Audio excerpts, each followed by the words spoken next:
Second. Moved and seconded. Anybody have any changes, comments, observations for the minutes?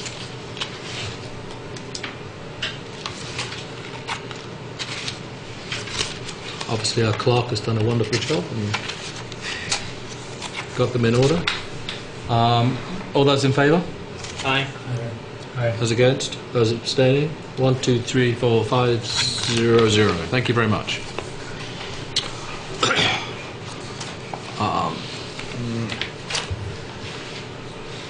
Good evening, everyone. At the DRB, we hear applications for land development in the town of Brattleboro and appeals of zoning administrative decisions. Procedurally, the Development Review Board operates on the record. What this means broadly is that we take a clear record of testimony from the applicant and any interested parties, and then we will issue a written decision with our findings. Applicants and members of the public should be aware that as we are on the record, this is your opportunity to comment and provide evidence relating to any application. If our decision is appealed to the Environmental Court, the court will not take additional testimony at its hearing, but will look at the evidence from our hearings, the regulations, and determine if the evidence supports this board's decision. So I strongly encourage all of you that are here tonight to speak up at this hearing. As we are on the record, we are going to ask that you affirm that your testimony will be truthful. So would any of the applicants and anyone else wishing to speak to an application please stand and affirm the following. I hereby affirm that the evidence I give in the cause under consideration shall be the whole truth and nothing but the truth, under the pains and penalties of perjury. I do. Thank you. Thank you very much. 1, 2. It just should be noted that applicants require a majority vote of the full board to succeed. That will be 4 votes out of 7. Tonight we have 1, 2, 3, 4, 5, 6 people present. We are missing 2 and we have 1 recusal. Should you wish to appear before a full board, which would only be 1 more than we currently are tonight, we will of course consider a request to continue your application to the next meeting.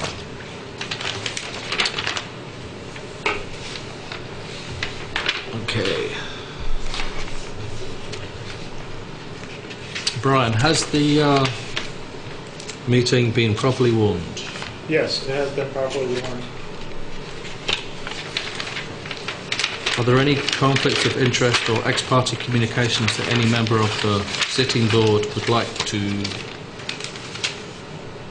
declare? No? Excellent. You will be appointed tonight to hear both applications. Thank you.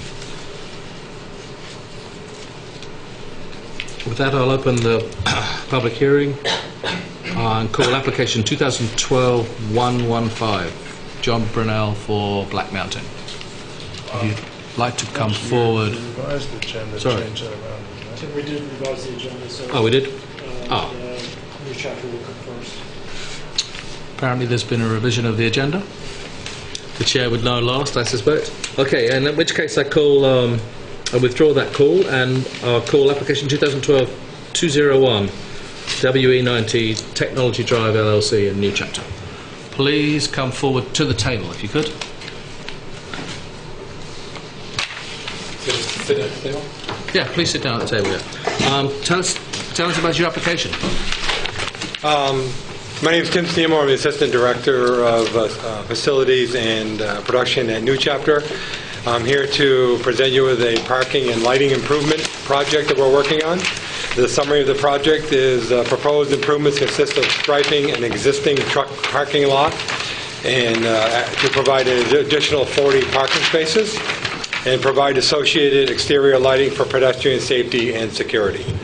The proposed exterior lighting fixtures will be high-efficiency LED luminaires. There will be two different types of light fixtures. Type A luminaires will be 147-watt LED fixtures instead of a comparable 400-watt metal halide fixture. And the second one is a Type B luminaire, which will be a 59-watt LED fixture instead of a comparable 150-watt halide fixture. Luminaires have been positioned to provide optimum uniformity of coverage in the parking, pedestrian circulation areas, and to enhance the exterior stairwell lighting. SVE is the engineer on this project, and they have proposed the lighting is in compliance with the Town of Brattleboro's lighting standards for use for public area lighting. That's my summary. Can you tell us why you need the extra parking? New chapter. First question for you. New chapter is growing. We're planning on adding an additional 20 staff members to the new chapter team, and we're currently do not have enough parking, or have exceeded the available parking that we currently have. And by utilizing the parking lot that we share with the Green Mountain Bakery, it would prevent us having to reach out into the other area and have to dig up the earth and have to pave more land there. So we're trying to utilize some already existing parking space and mainly just adding some lighting, which would give us the safety for our people. So the primary reason for increasing the parking spaces, Growth. Increase in staff in new chapter. Yes, sir. Okay. Are there any changes to circulation driven by this plan? None at this time.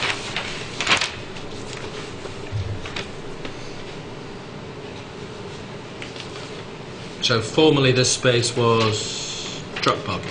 Just the trucks, turnaround area, truck parking, trailer parking. So how is that going to affect the truck parking area now that you're taking away 40 spaces worth? Well, the distance from the edge of the curb over, if you go down in a straight line, that's pretty much the whole face of where New Chapter currently resides, that building space. So mainly those truck area and was just being staged there for Green Mountain Bakery. There's a whole left area of parking that is still available for truck parking. They will just utilize that space instead. I have a minor technical question. In one of the documents that we have before us, which is just a draft decision, it refers to the lots being 39.6 acres, and then in your application refers to it as being 61.45 acres. Do we know the lot size? I don't have the lot size in front of me. Tim, the larger figure is for combined lot. The larger acreage is for combined lot for tax purposes. The parcel listed in the draft decision is for the immediate parcel. It's for the new chapter parcel? That's a separate, it's considered a separate parcel? Yes, it is, but there are two other parcels having common ownership, which add towards the 61-acre figure. Okay. I have a couple of observations about, I presume that someone who drives into park in this new area will drive in and then there's no sort of circulation there. You're not anticipating rotating out at the where it says 6-foot painted walkway? No, It's typical for us to sort of have circulation as you do on, if you look at all the other lots on the other striped areas on the map. It's kind of you go in one way and can rotate out either way. You can pull out of the parking lot and head towards the building if you wanted to get out that way as well. There will be no berms right in front of the parking, so the cars will be facing the berm area where the gully is, as you can see, facing Putney Road, and then you can also have parking facing the building or either way.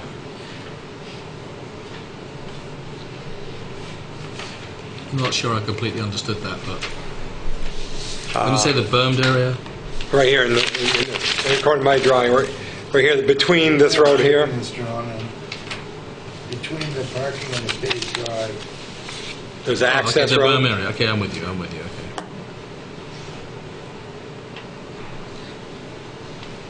So you're not proposing, well, I don't see on this plan any separation between the truck parking area and the car parking area? Not at this time. There's no proposed landscaping or islands, or would it benefit from that? I didn't, I guess you could, but we didn't see that there was a value at this time. And the possibility of later down the road, if the new chapter continues to grow the way it is, there could be an opportunity. Maybe we could put another 20 cars in front of the middle section possibility. And that, at that point, maybe we could look at a berm to separate that group of cars. But at this point, we were just looking at just these 2 rows of parking.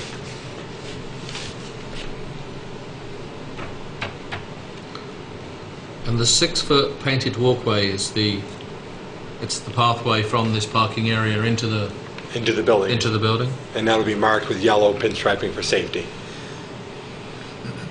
and is there curbing at the north edge of that? Or does it just roll off into grade? Just rolls off. Next to the curbing, you mean, sir? Yeah, next to the parallel with the painted walkway on the outside edge, is there, it looks like part of it you show going into some stairs there. What is that, curving or something that rises into stairs to a landing? That's a wall. There's a wall right there, and then there's also a slight incline that goes into the other parking lot.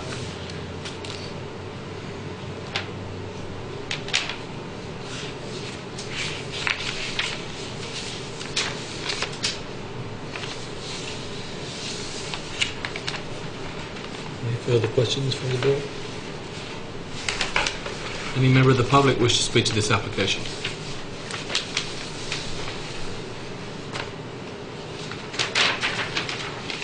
I have a question about the letter from Sue Killian. It says, further, any increase should be limited to no more than 10% of the amount required, unless a significant need can be shown. I don't know what that means. 10% of the amount required? Is that part So of if you need 500 places, you can only add 50. Is that what it means? I think in order to exceed the district maximum, he needs to show, quote, a significant need. Is that right, Brian? Yeah. And how would we as a board like to define significant need? Are you running out of spots right now? Yes, we are. Do you have too many cars for the spots you currently have? Yes, and we're also looking to hire an additional 20 people this year alone. And you would otherwise have no space for them to drive and park at your That is correct. property. Have you looked into alternative incentives for people, such Yep. as carpooling or transit? and We stuff? do that. We have a carpooling program where people carpool on a yearly basis, and those people are documented, and we provide them with additional vacation days as incentives. Are you serviced by public transport there? Do any of the public buses come through to there? I Or just don't just to believe Putney so. Road? I don't believe I've ever seen the public bus out that way.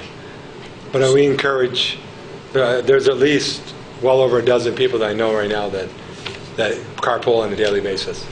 So and currently the excess parking, where are the people parking now? In the truck spots or on the road or? We have a small area in front of the, that goes along this perimeter right here, next to where the painted line is. There's where the yellow painted line is, but they're going against the berm, but that was only 10 spaces. And there's just not enough space. We've exceeded that already. And because we're trying to put lighting in as well now, because of the length of the 40 spaces, 20 spaces we're looking for, that's definitely changing the scope.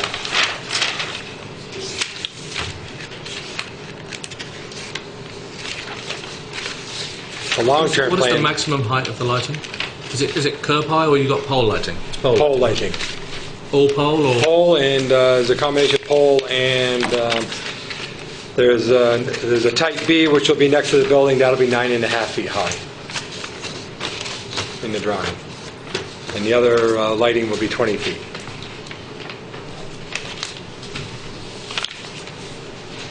And it's LED downcast. Yes.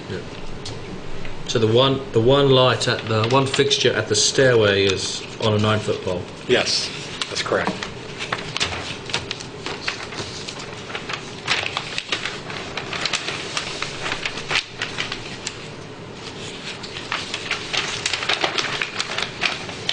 Any member of the board feel that it needs landscaping beyond what's there?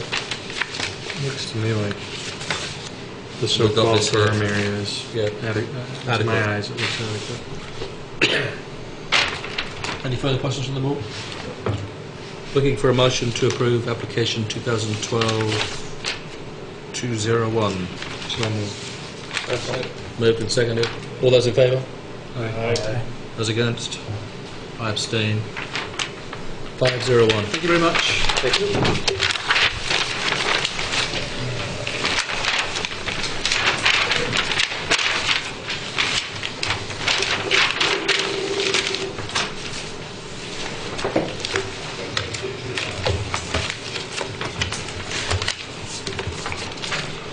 Okay, back to where we started. Cool application 2012-115, John Brunel. Please come forward. Welcome back. Thank you. Thanks for waiting.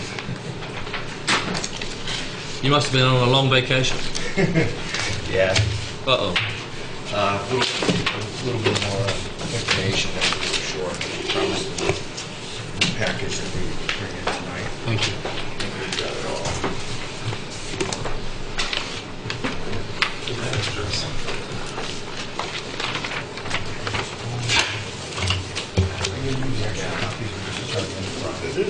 You turn them into Brian.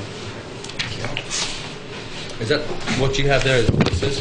Yeah, you have the large copies plus the cover letter and the small copies. Do you want a small set too for you? Yeah, give the large set to Brian. Okay. I thought you might want it. I might, but He's doing an issue.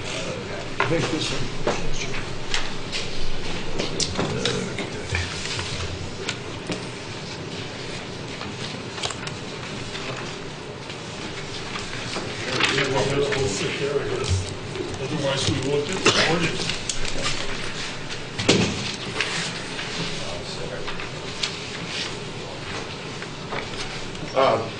I think just let me recap for 1 second. You were here, I believe, in July or possibly August.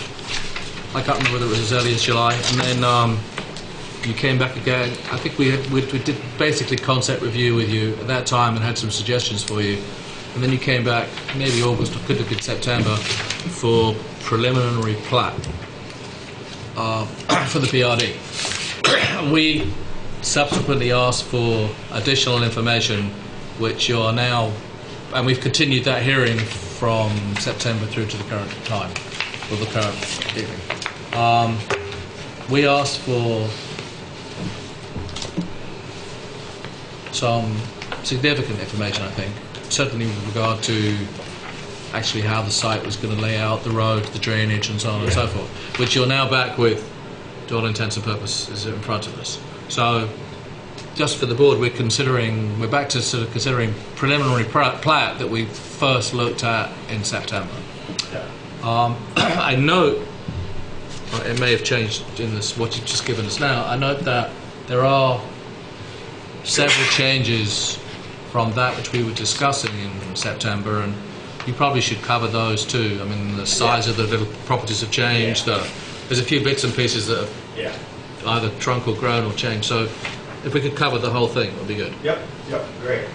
And I'm pretty sure we got all the piece of information that you need tonight. I'm pretty sure we've got a complete set, but we'll see as we go. The units did change. We reduced the units in order to get more community space and fit with the stormwater. So the previous plan you looked at had 34 houses, all about 1,200 square feet on them. These, now there's 31. We had to take 3 out just to make it all work better. So now there's 31. and the 30 houses that are on there are showing almost the same size. We may end up expanding some of the ones on the corners that have room to add an additional 200 to 300 square feet if it'll fit. Because we're getting a lot of calls from people that want to have 2 bedrooms that are the same size, so the 2 adults, say 2 sisters, or brother and sister, or mother and daughter, can live there without one of them being in a little temporary kind of setting. So, and we have to try to make up for some of the income that we lost. We started with 41 homes in order to really make it what the town wanted, and the state and everybody. We're down to 31 homes. So we're going to try to make a couple of them a little bit bigger. They'll rent for a little more. That'll help make up for some of that. And just since the last meeting, we have closed on the additional 18 acres. We were, at the time, it was under contract. We have closed. We now own it. That was purchased for the sole purpose of recreational space for the people that are living here. That has miles of trails and big field and gardening space and a lot of room to do a lot of sports, cross-country skiing, biking, hiking. And it also gave us this access road, but I think I had that already anyways, but it's secured. So now we have the other access road in our possession and cornfield and the woods in our possession. So that happened. I brought with me tonight 3 of my consultants. I brought Bill Jewell because he's my planting specialist and helps me with the green space and the layouts. John, as you're on BCTV, okay. I'm sure they prefer to see So the front of you. Bill Jewell is our planting expert. Yep. Phil Savoy is any of your questions with underground utilities, water and sewer. He's taking care of that. And then I brought in Todd Hindinger, and he is my main engineer that's doing all the stormwater work. And he'll explain that to you. So those are the changes that have happened. I gave a floor plan of 3 different sizes for you guys in there of the house, just to show you what I'm talking about. There's the basic one that was like 1,000, and then gets a little bigger, and gets a bigger living room, and then this one gets even a little bit bigger. They will work on these outside bends, and some of the inside bends. We have a little bit extra room to keep clearances.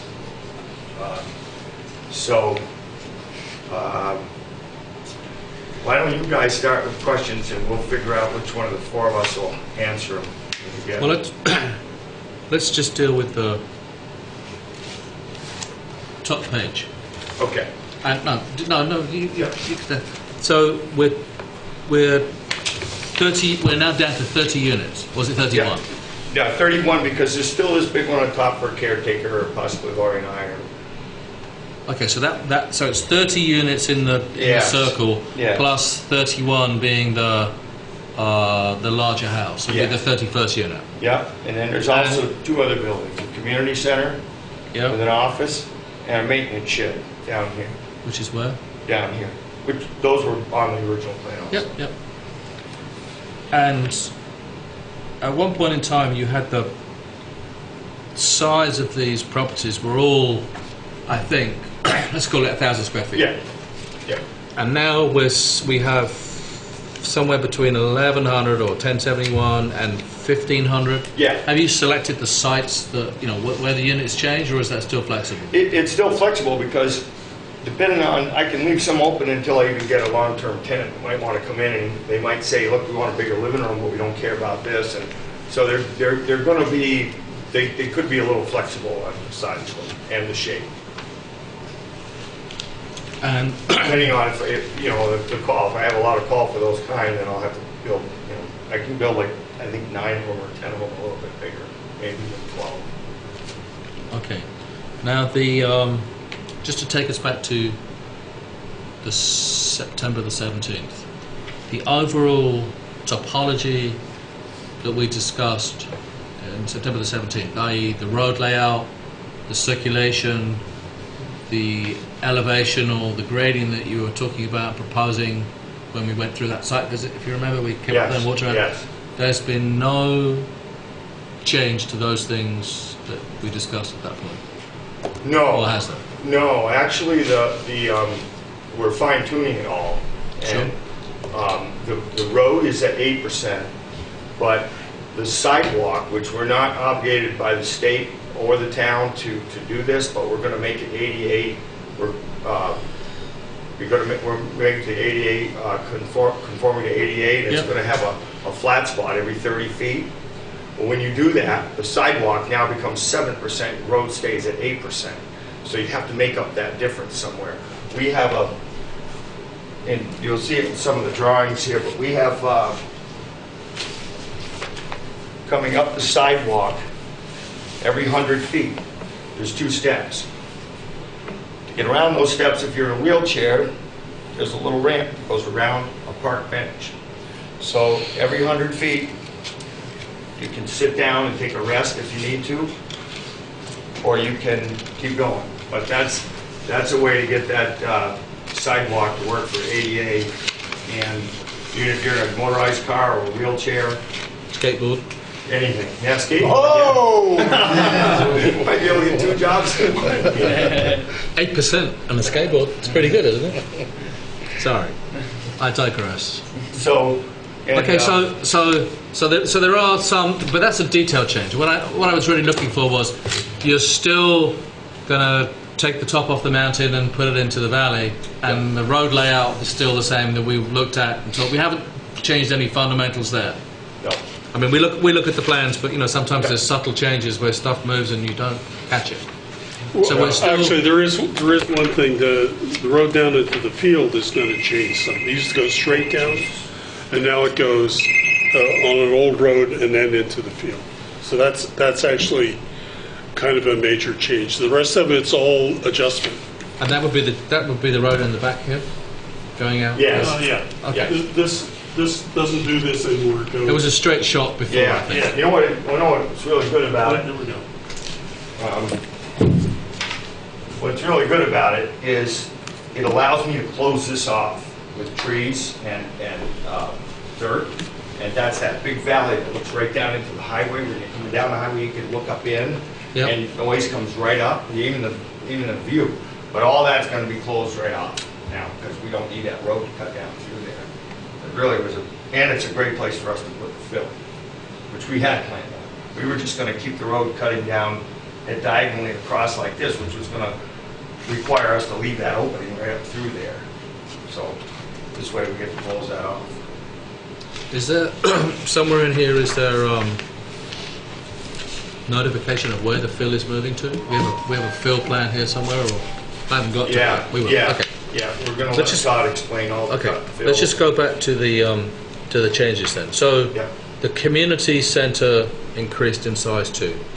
You've gone up 400 square feet, or 2,400 to 2,800. Yeah, I think I just wanted to make sure I had it covered, but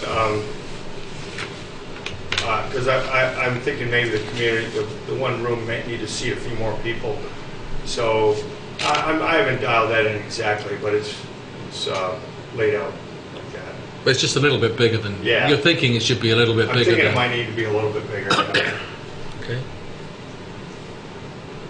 I talked to Brian Johnson from State Public Safety. Of course, they'll have to approve all this, but just because somebody brought up a sprinkler question, and he said he wasn't sure. He didn't think so. He would check if he requires it with a sprinkler. He didn't think it needed it. He didn't give me an exact answer yet.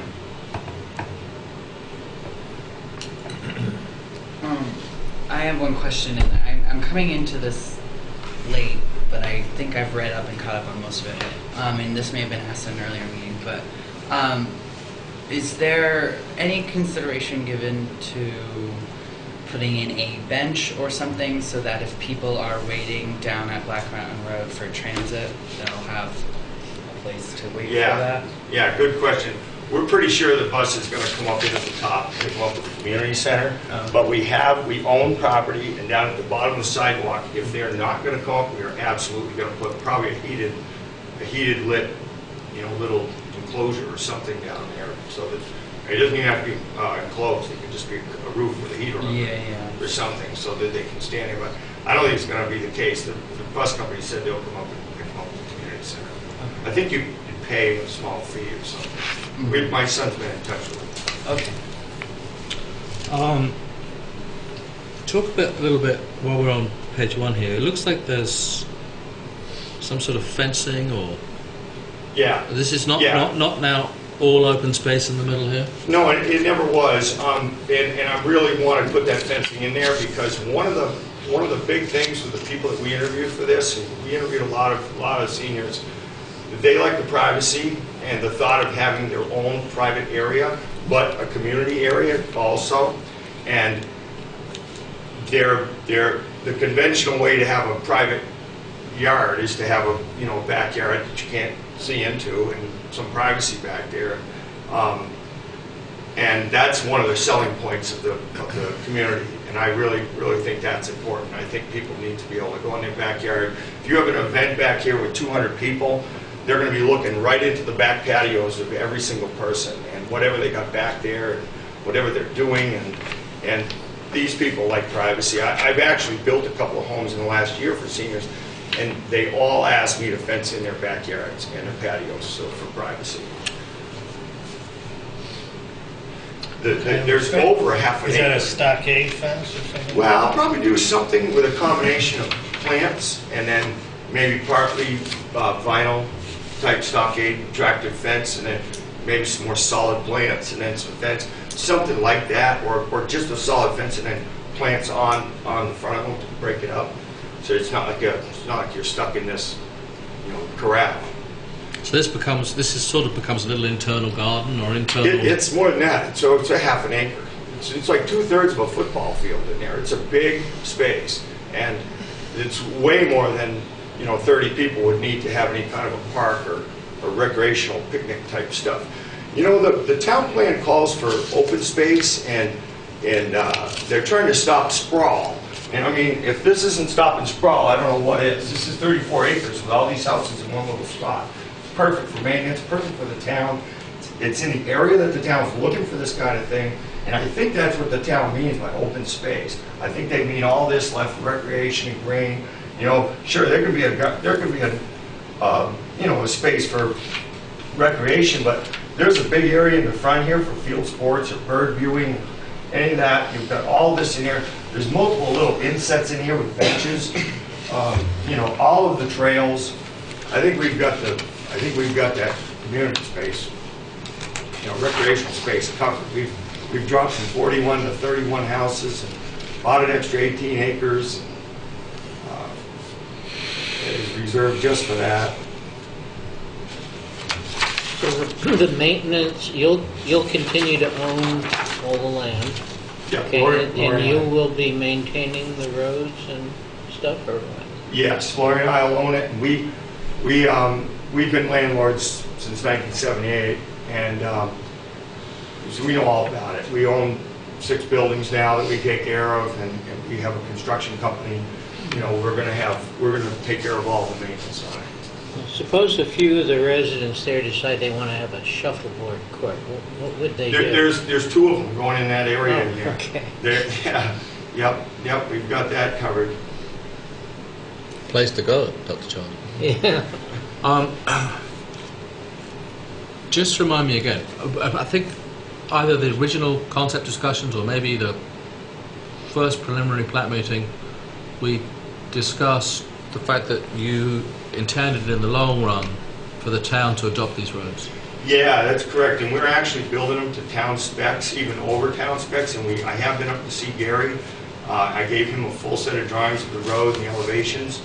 I haven't heard back from his input on the road, but it's built to town, above town standards, meaning it's 20 feet wide, or it's two-way. Yeah, well, it's 20 feet wide on the entry road, 18 feet wide around the buildings, which they prefer. It's got a raised granite curb and sidewalk that's raised, which is something the town likes.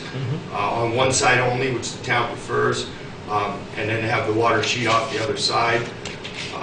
So Tim Barrett and Gary King both seemed like they were, favorable of what we were doing, but hadn't dove into it deep enough to say, yeah, we love it. But they have all the cross sections. They're the ones that told us to do it that way. So think of the price of it. We have had some comments from them which came in our package, which we'll get to in a minute. Yeah.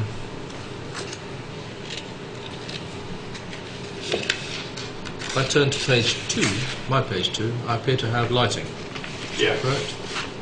So you're intending to light the walkway and provide lighting around the. The walking. And that is being done with. 3 different types of lights that were, the cut sheets were submitted with it. One is the main street lights that come up the entry road. The other one is... They're on poles, 20-foot poles? Yeah. And we're working with Efficiency Vermont to get all the lighting, the newest, greatest, efficient type of lighting system. We're also working with them on the buildings to make them super insulated, super efficient. How are the units heated? Well, we're working on that right now. I thought we were going to have to go with propane because I also want to cool them. And I thought maybe a heat exchanger, that's what we were leaning, but spent quite a few hours with Efficiency Vermont this week, and they are thinking that the way I'm going to insulate them, they'll be so tight they could work with split duct units, which are small units about this big. They go on the wall, they heat, they cool, and they're electric. And they're very efficient. And if your house is done right, he said I might want to consider that. And I had considered that before, but I didn't think I could, it was going to be as efficient. But he says they're finding out if you insulate them to a certain R level, certain tightness, those are the best way to go. So. What R level is that? Well, I got a thing from him today, and it's not that bad. It's very close to what I was actually going to do. It's just little tricks with, foaming outlets, and like maybe instead of an R49 in the attic, maybe it's an R60. Triple pane windows. The south ones facing, let passive heat come in. The other ones are got the low heat glazing. All that kind of stuff. We're gonna research it and make these things. They'll tell me exactly what those things will cost to run, and I'll be able to tell potential renters that you're going to only have an electric bill, but it's going to be within $5 of this, or something. These people are going to want to be warm. They're going to want to be cool. They're going to want one room warm and one room cold. So you gotta set something up that's going to work. What would those things go, one in each room now? Yeah, you can actually split them. I'd say 3. I don't think you need, the way the layout is, I'd say you'd have a bigger one that would blow through the dining, kitchen, and living room areas, and each bedroom would have its own. They're very quiet. They are a little compressor outside. We bought 3 for our house this year. That's how I know how well they work. Yeah, I have one of those in my apartment at the co-op building. They work very, very quiet, very efficient.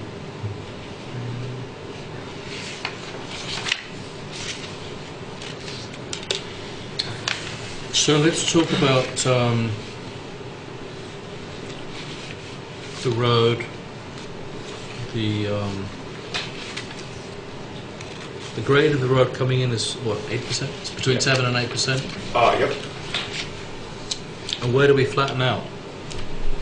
Well, if we're going to stay with the road for a while, I might have Todd start answering, but it flattens out pretty much, I think, at the 4-way. At the forward, right? At the intersection.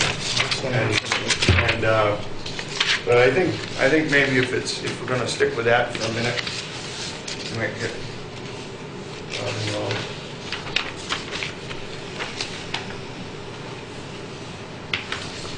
Does it stay kind of level around through here, Todd, or is it quite a bit up and down? Do you have the? It's in a 10-foot window, it looks like. Yeah, please come forward and start to. These are the ones you brought? Yeah, this is a plan that Bill brought. Those I have are several your others plans in my over there. clips, and I can bring any. I'll bring the ones. These are the ones. This is one you had today. Yeah, what would be nice if I could have would be the civil, the first group of civics to show the road and such that they have. Okay.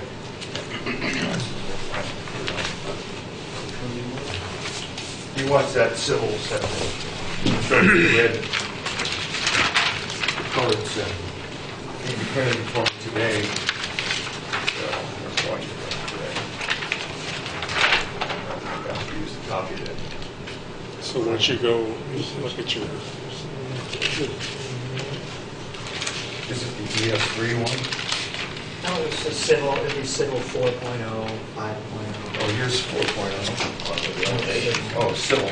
Oh, let me see if,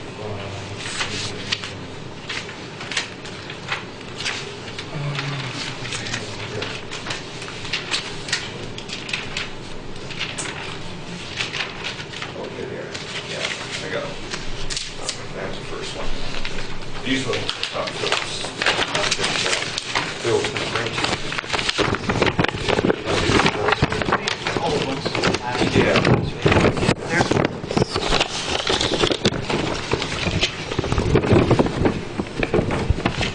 I have them here. They have it set here because this is what I thought Phil was paying. If I didn't notice too That's okay, John. That's right. I can do it with this one. Okay. Well, they probably have them. We certainly have 2.0 and 3.0 in this Okay. package. So 2.0 looks like it's got the topology on it, and 3.0 looks like it probably has the grading plan. If you look at the title, see 1.0 is the existing conditions, correct. and then 2.0 you're gonna have a grading plan. Then your 4, 5, and 6 are road drawings with cross sections. So let's go through this one at a time then. Let's do The it. existing conditions we already know about. We've visited. 2.0 is the grading. Do you want to talk about the grading a little bit? Yeah, 2.0, the grading plan. I think probably your last meeting, we had 5-foot contours that we were looking at. This is a drawing showing the 2-foot contours of the development. And on it, the contours are also on this drawing, so I can kind of point. We have the 8% road coming up. Then the site generally gains about 3%. This is generally speaking, gains about 3% as you head out back towards the cornfield. So the road is level right at the four-way, and then it's going to gain 3%. The 3% on this side, it comes around level again, and then starts to go back down, all the way back to the road here. So it's a little bit less. It's 3% here and a little bit less than 3%. The grading that you see, basically we have this big ravine here on this side, and the big ravine on this side. There's a surplus of fill on the project. So you can see the slope out this way is where the majority of that fill ends up going to create this flat spot where the maintenance shed is. So if you were to go up there and you were to get to the top of the road, 4%, 3% grade is what you'd be looking at over the majority of the site. That makes all the sidewalks easy to move around.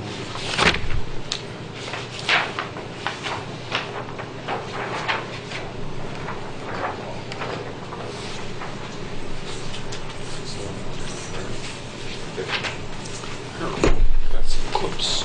We'll put on a little board. That's the grading plan. Yep, and then this one. So if you want to just pull this over onto the other easel for a second. Do you mind?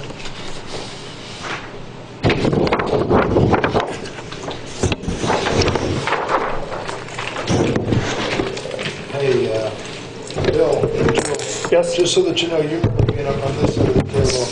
There's a microphone on that desk right there. Every time you guys drag that stuff over it, it's like fingernails on the chalkboard. To the TV. We don't hear it, but the TV does. Okay. Okay. So the civil So site plan. you're dropping the top by whatever, some 10, 15 feet, and pushing it to the left and to the right. Yep. Is that right? So if we were to, I'll do it with my hands because Yep. this is even better. Here, we have a hillside Yep. and we have a mound. Yep. We're going to take that mound and it gets flattened down, and then we pull this hillside back and make it a little steeper. So the knob goes flat, and what used to be a hillside of a in this vicinity, a big valley and a hillside. We fill the valley in, make a little bit steeper hillside against the bank. And then on the I'm going to guess it's the north side. On the north side there, don't we fill in there? Don't you push over there, or? Yep, we do. If you were to go up to the site, this area is a fairly steep gouge ravine right here, so that gets completely filled in. The same is true out this backside. There's a fairly pronounced ravine here that gets filled in. This higher area gets cut down. It leaves us with a berm on this side. We create a berm here. And then at the periphery of the fill on this slope, we also create a berm.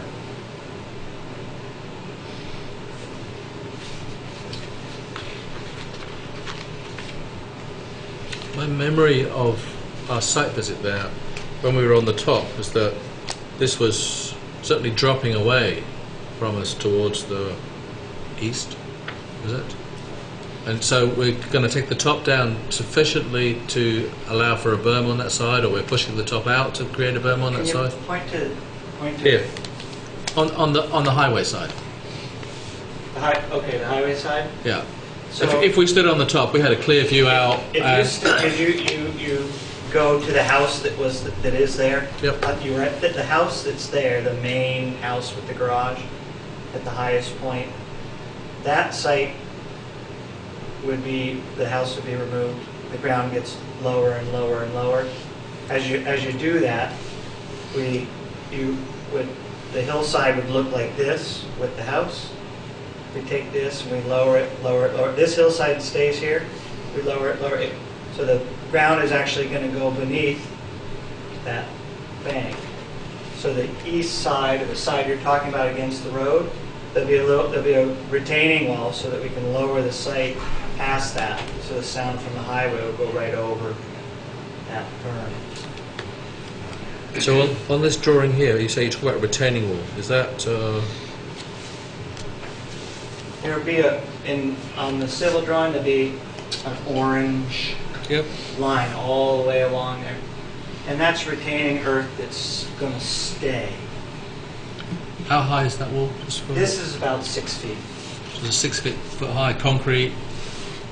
The materials can be what you want. 6 foot wall for leaving behind. There isn't a big bank behind it. It should be fairly simple. He can use stack blocks or gabion. Won't be a particularly interesting structure. You can see that there's also a retaining wall on the west side and back there. You see that? Yep. That retaining wall is a little bit taller. It's going to be in the 8 foot high range, and it will be more traditional retaining wall, or a bit more robust, because it's retaining the 8 foot of vertical material, and there's a hillside up above it. Then there's a couple small retaining walls on the north side, both of the main access road and this emergency or driveway access. This retaining wall is small. It's going to be 3-4 feet tall, and it's primarily just to keep the fill from spilling down this little gully here, to keep it out of that drainage course. And then the same thing is true here. We have a small retaining wall just to catch the edge of the road fill, so that it doesn't end up going down. I have a lot of room right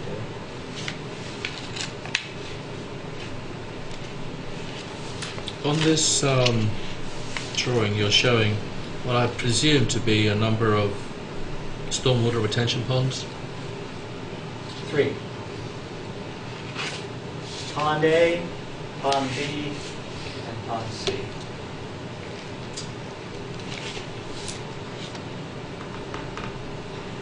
And the grade of the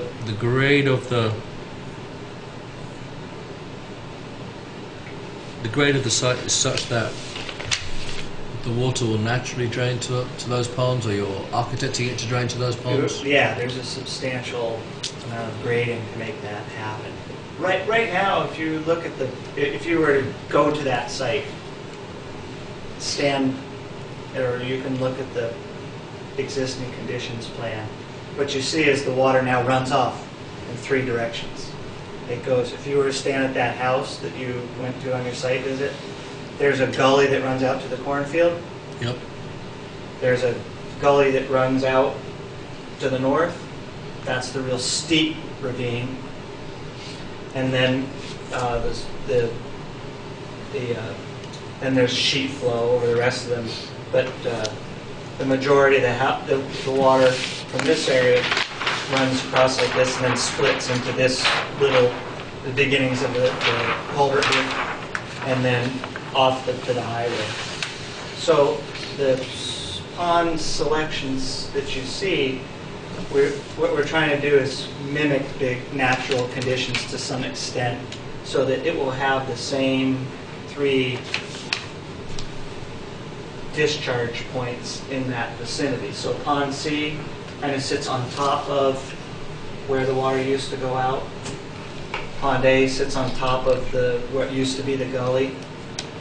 And Pond B is, well, there really wasn't, it's a little bit different. There wasn't a lot of runoff from that vicinity. I put the other one behind you if you need it. I don't know. Yeah, this is good. So this is the existing conditions. So where this gully was, there's a pond now up on top. Where this big gully is, where the road used to go out, there's going to be a pond on top. And this area is this long grassy meadow. And it didn't really, there's no stream or particular discharge area. It just ran off the sides all the way around. So the ponds each do they each perform a different task with the ultimate goal of meeting the water quality standards for Vermont state stormwater specs. So I can go on and on about that, and I can tell you what each pond does, but... We might like to hear it. Okay. There's two things that we're concerned about. Is that within our own ordinances, I mean, we do appreciate that you have to get state permits for this. Within our own ordinances, we require that there's no net increase in stormwater running off a site. So one of the things that happens, or can happen, unless you manage it, is that as when you add blacktop or you add impervious surface, then there needs to be a method of dealing with the increase in or concentration of stormwater, particularly the flows of it. The second thing is with this particular site, as I know you're probably more than aware, it ultimately feeds into the Crosby Brook, which is deemed by the state, and possibly even higher than the state, as being impaired in some form or another. So projects that, not just from a town perspective, from the state, I'm sure is going to be very concerned about what runs off this site and where it goes to, and the fact that it should not increase or should be well managed. So trying to understand what you're doing with the stormwater drainage and management is important to us. I think I could explain it best perhaps in the context of what the state requires. Yep. And then if you have any additional concerns, we could take them one at a time. So we have a group of requirements. One would be exactly what you're talking about, and it's kind of the larger threshold for the amount of water we have for the stormwater from the site. That is, we have this grassy meadow with a couple houses, then we put impervious surfaces out there, and that means that the water runs off faster. And when it runs off faster, it can damage the existing channels. and carry sediment and do a whole variety of things. So we have a requirement from the state to keep the post-development discharge equal to or less than the pre-development discharge. The state uses a 10-year storm, a pretty robust storm that's in the neighborhood of 4 inches of rain over the 24-hour period, in which we take that real fast runoff and it goes to one or the other of the ponds, and we store that water and we let it go slowly, so that the sizing of the ponds is to make up the difference between what you had pre and post. So if before the storm, before the development, if you had 10 cubic feet a second going out to Crosby Brook, and we model this development and we find we have 15 cubic feet a second running off, we've got to store all that additional water and then let it go slowly out.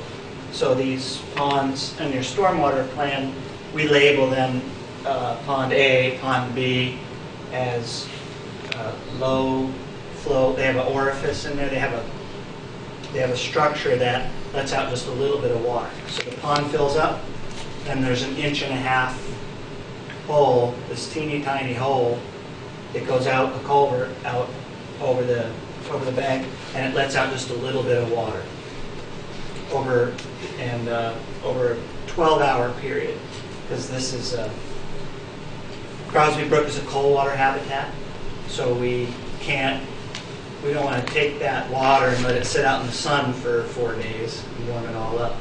So we still, although we want to slow down that peak's going to happen over a very short period of time. So we catch that water, but we don't want to hold it too long, so we let it go. So Pond A and B both have those discharge structures that let water out slowly. Pond B is a little bit different.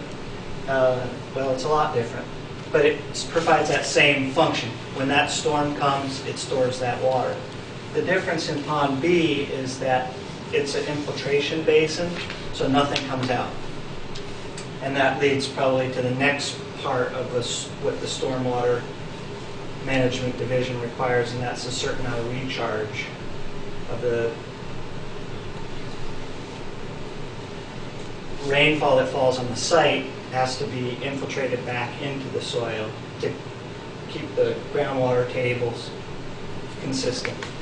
So from the storms that happen on the site, Pond B is going to take all the flows less than 10-year storm. That's all going to go back into the ground.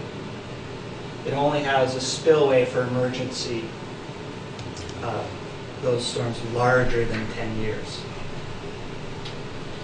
So we talked about the 10-year storm, pre and post. We talked about recharge. We have channel protection, which is another requirement. It's similar to the 10-year storm. Again, Pond A, we let that water out slowly. Pond C, we let it out slowly. Pond B, the water infiltrates into the ground. And then the last, shouldn't say the last requirement, but the last major criteria we look at is the water quality. That is, what are we sending out to Crosby Brook? And the water quality treatment standard is that we take 90% of all the storms that happen on this site and we treat them to a certain standard. So the vast majority of the rain events, 90% of all the raindrops that hit this site have to pass through our treatment system. And the treatment system is, if we looked at the stormwater drawing, which is it's SW, that stormwater conveyance drawing we have, SW 1.0.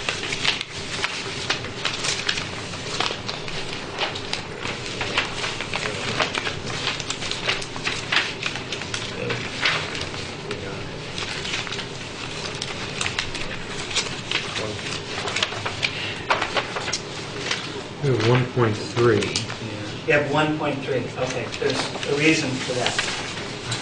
1.0, 1.1, 1.2 are all exhibits that the state is going to be interested in. Those are the kind of engineering exhibits that detail the drainage basins, that detail the soils that exist at the site. And 1.3 is the conveyance that is housed, the water moving around the site. And on that drawing, you should see that there's a series of grass swales. These grass swales go all the way around behind, basically behind all the houses. And those grass swales have particular geometry to detain the stormwater for a certain period of time. They have certain grass vegetation in them, so that as the water runs off the road, runs off the rooftops, it filters through the grass around the houses, then it goes into these swales and moves slowly through them. During that time, the treatment occurs. Then in larger flows, when there's larger flows, they convey, that same channels convey the water to those ponds.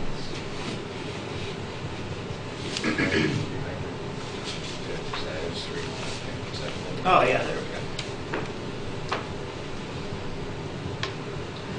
So we have grass swales around behind all the houses. We have this large grassy area between the houses. And then the majority of the site all runs to this infiltration basin. And the infiltration basin is kind of the ultimate water quality treatment device. That is, the water is running from all those channels into that, and then it doesn't come out. So we have no... And these soils here are fairly sandy. I mean, well, they're fairly well draining, aren't they? They're very well drained. Very well drained, yeah. So that is makes everything more cost-effective, I think, from the stormwater standpoint. But it also gives us some luxuries that we wouldn't have on other projects. And that last point is that, for example, infiltration basins. This is a very simple structure. It's going to do, it's powerful for us. You're probably seen before stormwater ponds that have water in the bottom. You know, that it has a permanent pool in that. And we need those permanent pools to treat the stormwater on other projects, but here we don't need to. We're going to get it to pass right into the ground. So it makes it simpler. There isn't a lot of complicated mechanics. What about the circle, the road itself? The road itself, is there drainage on that? I mean, we're talking about curbing those roads. Is there stormwater drains in there, or there are very few, and the reason they're very few is because we have the road is pitched towards the outside, so all the road runoff does kind of what is the ultimate goal, which is it runs off into grass. It has to pass through a long period of grass. Then every other house, we have a swale that lets that water go out and into these larger grass swales on the outside. So the flow from the curb, which is around the inside, the flow would be across the road and through grass between the houses out to that channel where it gets treated. It also gets treated in the grass between the houses, but we don't really take any credit per se for that.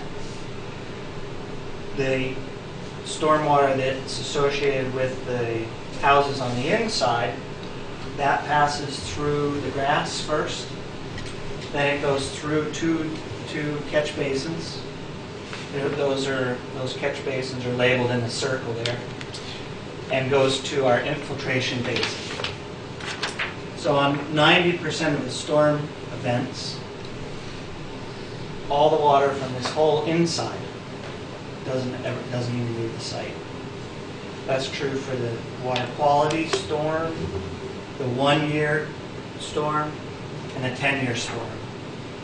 This all goes into the infiltration basin. So, can I ask a quick question on SW 1.3? These green lines are culverts, in essence, or piping, Yes. 10-inch piping, 6-inch piping, whatever, some kind of piping to move from these catch basins Big, down. 18. 18-inch piping? Yeah. Okay.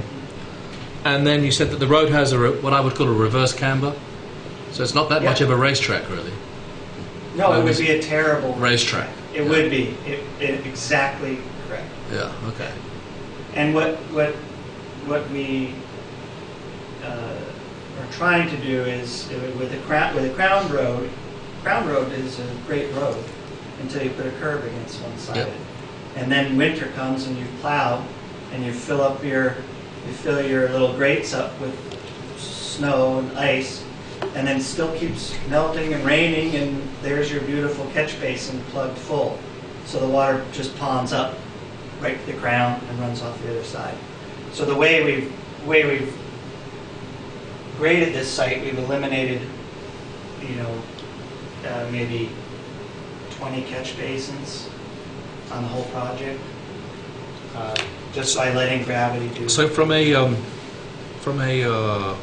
elevation standpoint, let's say, from a stormwater elevation standpoint, the road is the highest point. It either falls off into the houses and into the center recreation area and catch basins down to infiltration, or it runs the other way out to swales. Am I grasping that?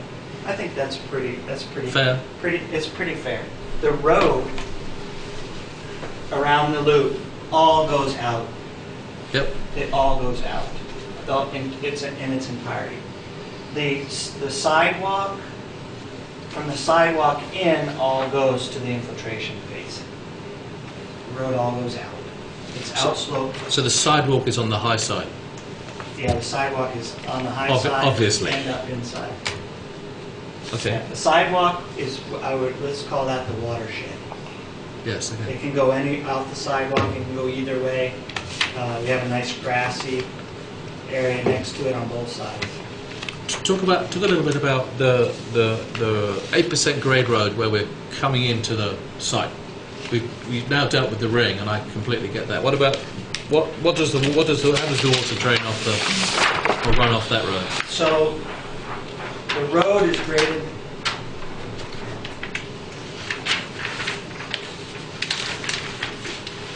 The road is graded very similarly, with one small exception.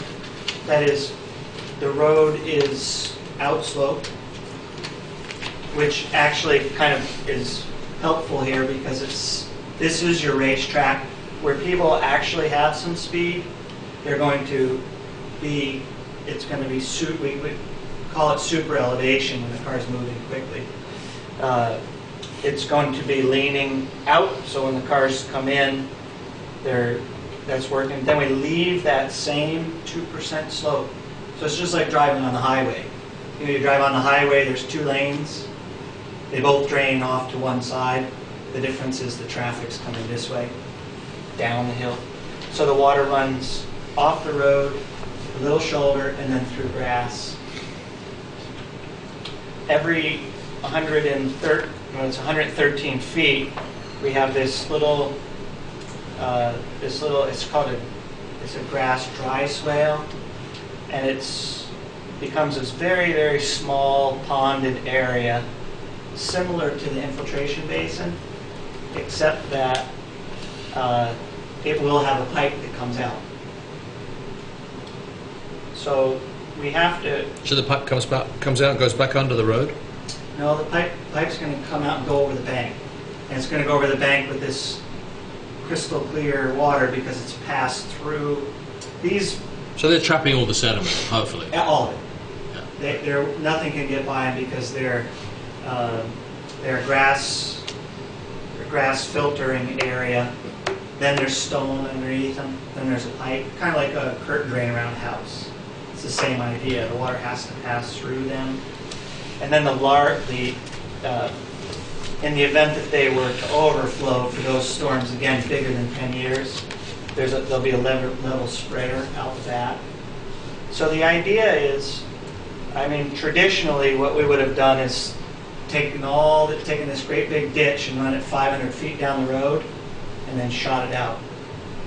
It would just be this rip-roaring culvert just blowing into the bank. And in this design, what we do is we let the water not accumulate anywhere on the road. Every foot along that road, the water just runs off into the grass. And then even to keep that from accumulating, we put these little dry swales, and they're going to look like small grass ponds, but they're dry. That way we break up, if you can imagine this little patch, about a third of an acre, is these little segments go off and drain off the side. So which side of the high side of the road again is where the sidewalk is? Yes. Okay. I guess that answers my own question. Yeah. Logically, obviously. Yep. And the crop. Did that change? I think the sidewalk was on the other side. What's before? Yeah, it did. Yeah. Yeah. We flipped sides. That makes perfect sense. To me. You know, you can imagine there's a lot of little decisions that go into this. Yeah. But once we decided that this was headed towards an ADA accessible route, it means we were going to potentially have a handrail on it. We couldn't put the sidewalk on the ditch side without a handrail because people would fall off into the ditch.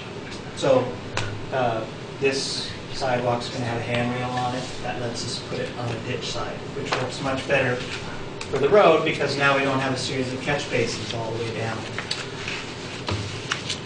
Do you, one of the things that isn't here, and I presume you've done it, and that's the pre and post development flows. Yeah.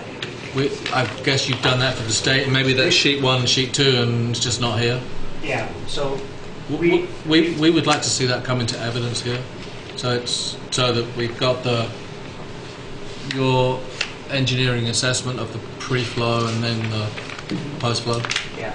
That we can definitely send that to you.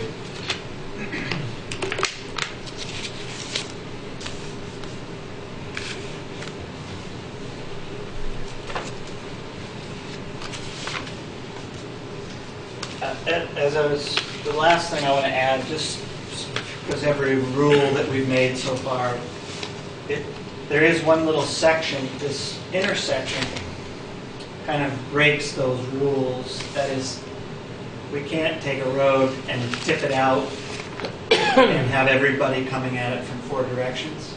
So this intersection looks more like the optimum intersection, as the road is crowned through that. The main course of the road is crowned. You can see these lines joining the point in the center of the road. So as you come up this road, the road's crowned. That allows us to have both the side roads come into the road like this. So that road's coming down the hill. The main development return road's coming down up to the crown so that the stormwater can run off. So this road goes down and back up. This road goes down and back up. And this road passes through.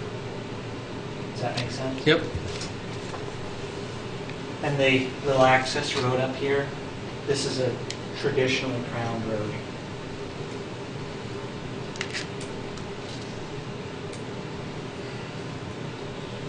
Well, that was the clearest explanation of water that I've heard yet.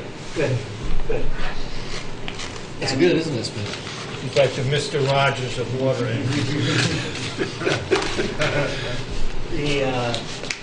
Then we also have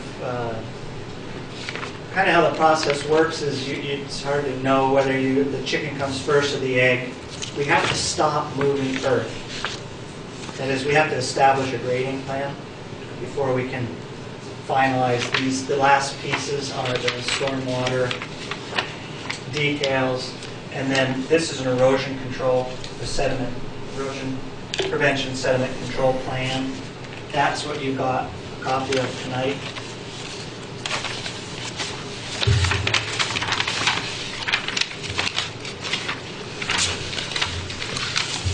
Yep. It's probably in there. And The one after that. It was the one after that one.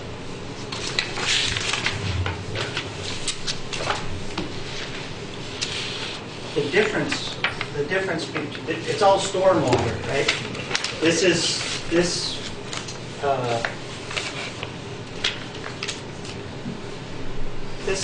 stormwater. This is an operating stormwater. Once this site is up and running, all the vegetation is established. This is how we handle it. All those, it's operating. It's when you're up and running. This is the erosion prevention and sediment control plan. It's also stormwater, but it is this, how we're going to do the work at the site and make sure that we protect the runoff, protect the off-site areas from sediment.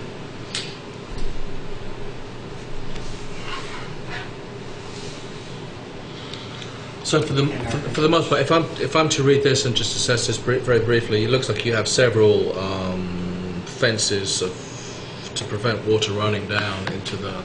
Yeah. So I'll give you the quick tour. What we do is we define this. There's this purple line all the way around. That defines the level of the limits of disturbance. We go out there before the site guys start, and we mark where there shouldn't be any equipment. That's this outside line. Then we set up a series of small sediment basins to catch, if they're going to open up an acre of ground and it's raining, it's going to generate some stormwater. So we create this series of small, they're called sediment traps. And you see that little symbol, looks like an arch. So there's a series of sediment traps, so that as they work, the runoff has a place to go to. Then you can see in red, there are areas where we have silt fence specified. And they tend to be the bottom of the areas where the guys are going to be working. Get underneath them with the silt fence. We have different kinds of silt fence for the different areas that we're working on. You probably have seen little black fence sitting on top of the ground or knocked over, right? That's the kind of silt fence we don't want. So we have a little bit better silt fence, but we use the better silt fence where we really need it. So we'll see that this site isn't just wrapped in one big circle of silt fence. That, of course, wouldn't do anything. But we do have some areas that we wrap with silt fence, the stockpiles. They're going to have a lot of topsoil here that they're going to have to pick up as they work and store it until we get the site graded. So we have two stockpile areas. The green locations you see are those bigger, steeper slopes, and the green is indicating how we're going to treat that slope with erosion control blankets and such.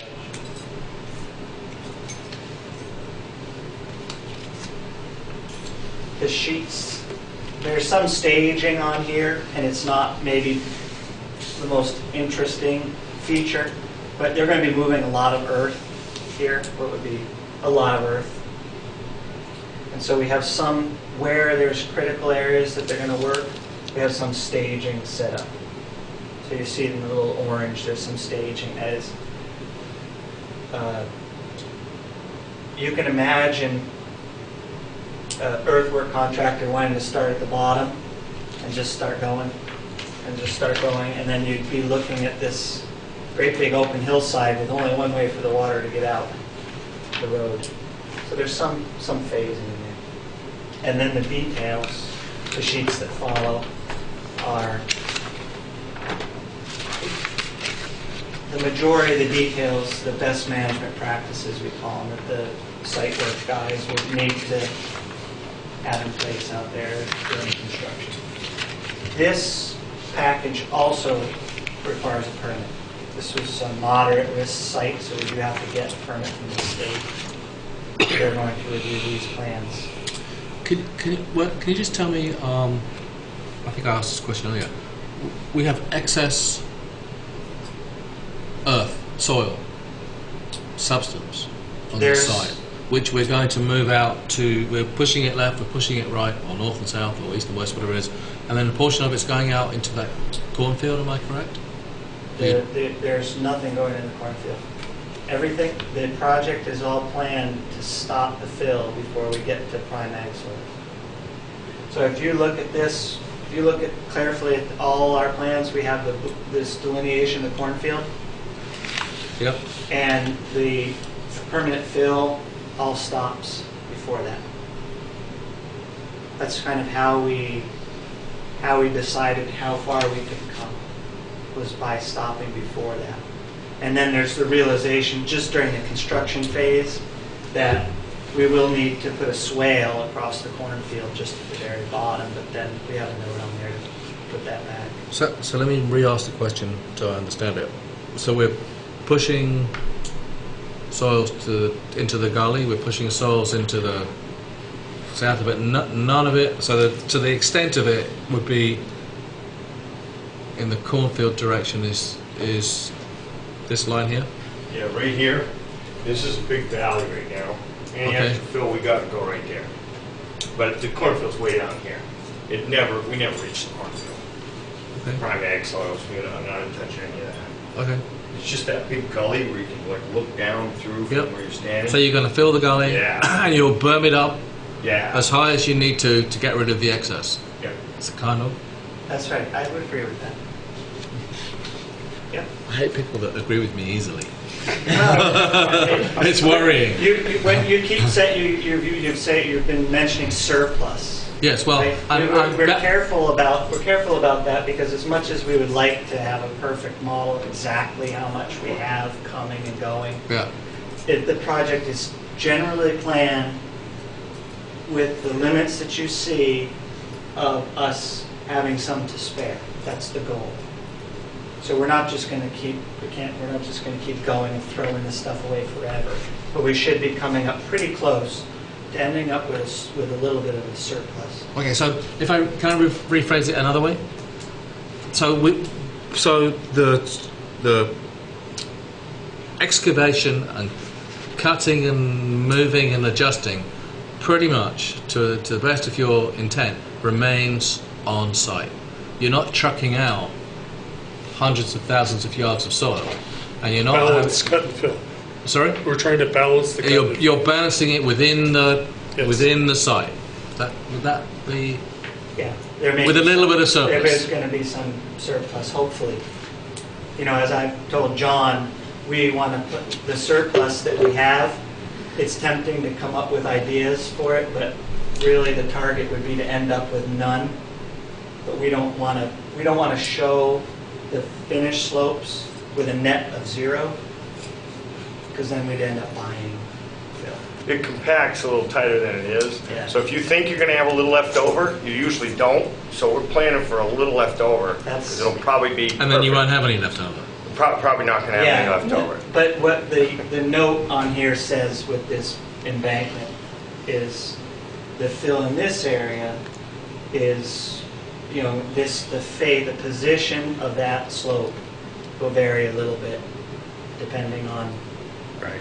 where they end up with their net. That's where we can adjust it in that bank. We can make a bigger bank and a littler bank. Yeah, so it's Depending a on what we gotta 3-to-1 slope.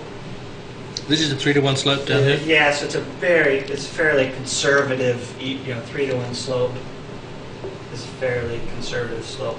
You can go to 2-to-1 to give you an idea. Some of it, most of it. That's, so you say 2-to-1, that's a 45-degree angle No, slope? 22 What do and a you- half. What do you mean 3-to-1, 2-to-1? 1 up, 2 across. That would, Well, 22 and a half. 33. that would be 30. 30? A 45 degree would be 1-on-1. That's right. 1-on-1 Yeah. would be really we could count on it coming down. Yeah. 2 to 1 is for majority of the soils, it's very stable slope.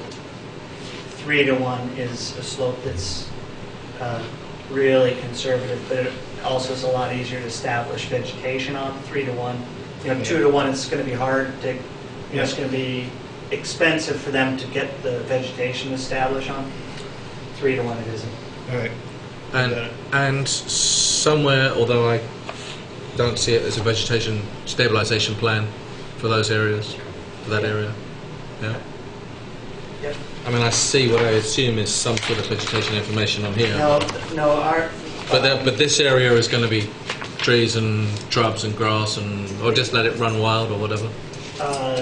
We have my plan, that is the stormwater plan, has the is going to take you from bare earth to established grass vegetation. Then Bill's plan shows you where there's going to be something beyond grass.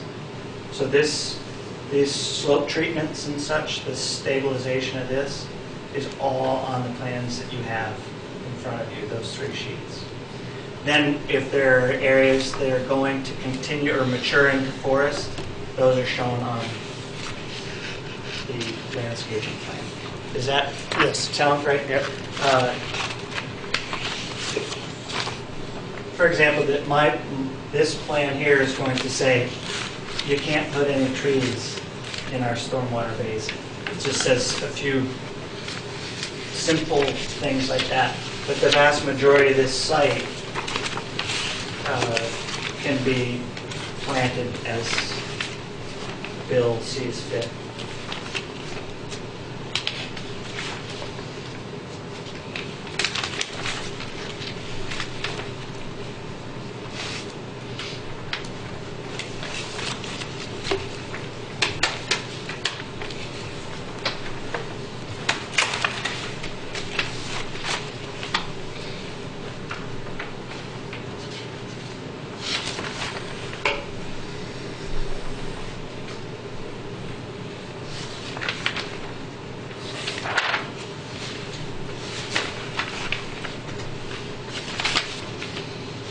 Do we have a utilities plan somewhere? Yep, we do. Presumably, I don't know, what's the number? U 1.0. Sorry? U U for utilities 1.0? 1.0. Briefly, we're on town sewer and water, right? Yes. U 1.0. There we go.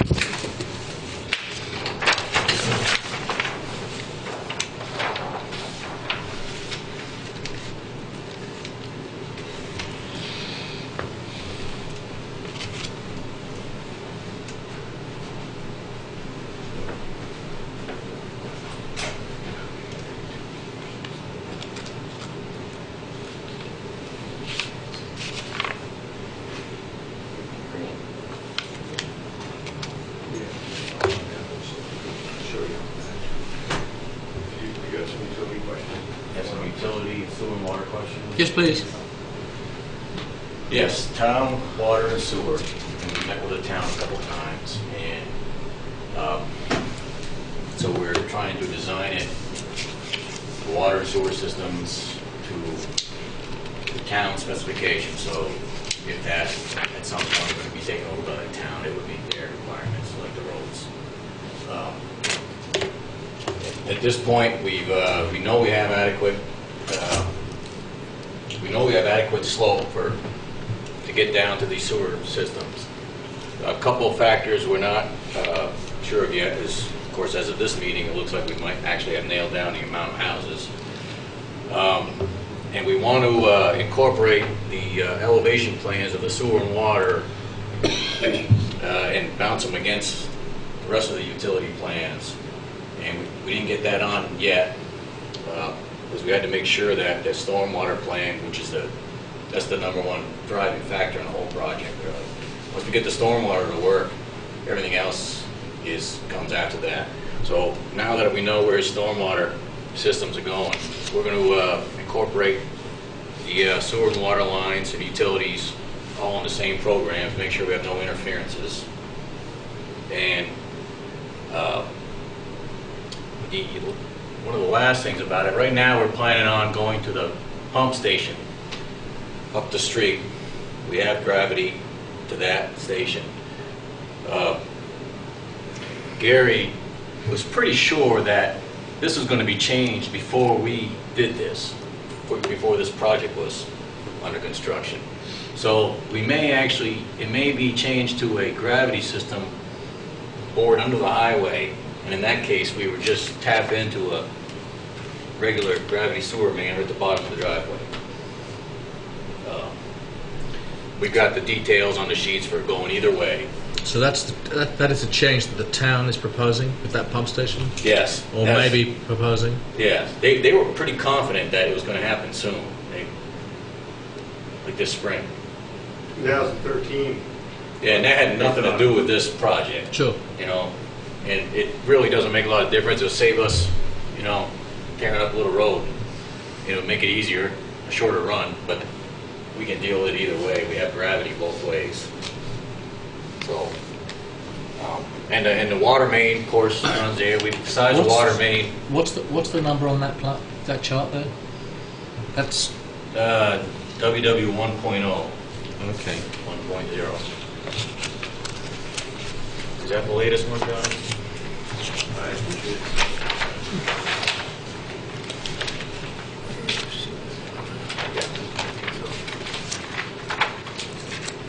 Yes. Yes. I think so.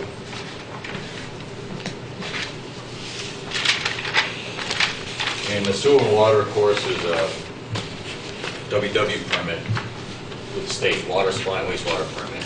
It's the same permit for even an on-site septic system, even though it involves a municipal sewer hookup here.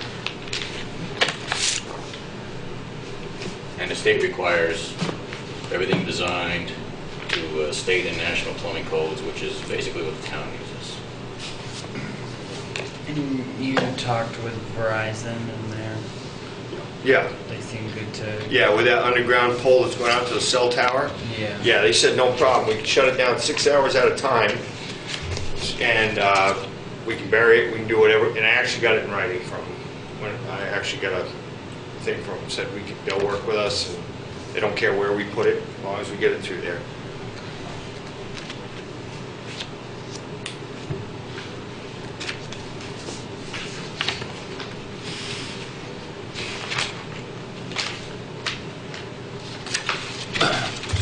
We have part of the documentation we get in our packets includes memos from various town departments. There's a memo of December 12th, which is a few days back now, from Public Works, and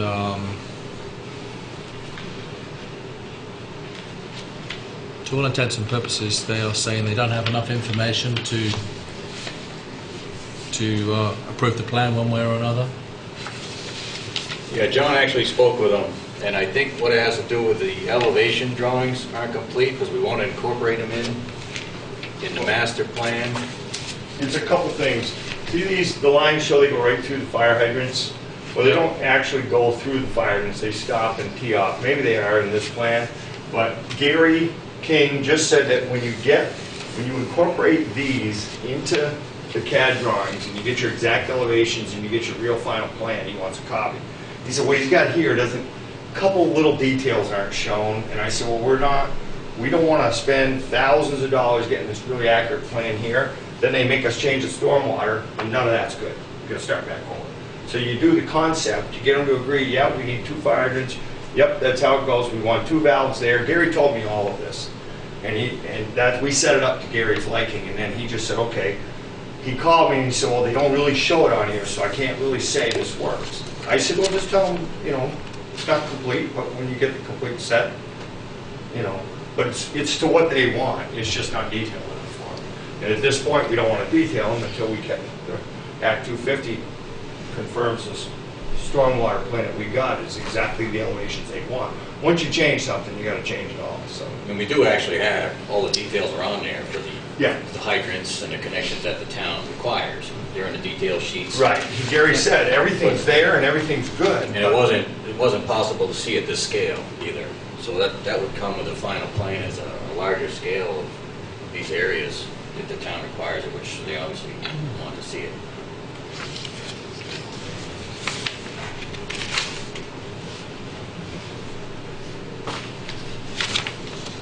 Okay.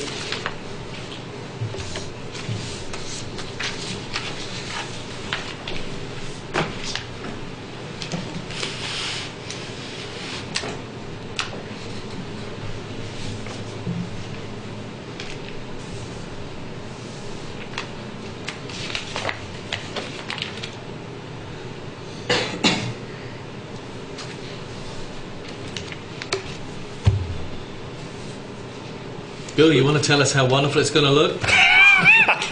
You're going to tell us that we're going to have 47 varieties of pine tree. Species, sorry. Species, right. Apple trees. Apple trees for the deer. Crab apples, yes. Crab apples for the pretty blossom. Who eats crab apples? Crabs. Crabs. You can make jelly out of them. Human did it. Well, the birds like it. And you actually, as you heard, this is a complex site. The camera's that way. Yeah, I see. But I'm talking to you guys. Yeah. You heard Todd give out all the requirements, things I can't plant trees and shrubs in. And so we got to deal with that. And we got a lot of steep slopes, which we don't really want to have to mow. Besides that, seeing steep banks with grass on them is not very interesting. John likes lots of evergreen trees. His own house has got evergreen trees planted everywhere. And we're kind of worried a little bit about sound bouncing around in there, so we're trying to make the trees help baffle the sound some. And we want diversity because if one species or varieties gets a disease and wipes a whole bunch of them out, they want the whole thing to look like it's dead. So you do several varieties. What else have we got? I think, the other thing was fire access to the backs of the buildings. You want to be, because there's a fence there, we're trying to make sure that if you want to get to this house over here, you can come in from a couple different places and not have to go over the fence. So, and one of the earlier versions of a report from you guys said, you know, the apple trees and stuff. So I figured, well, let's put some blueberries out there and some Amalek or service berries out there, and they're all edible. They're all persistent. They don't.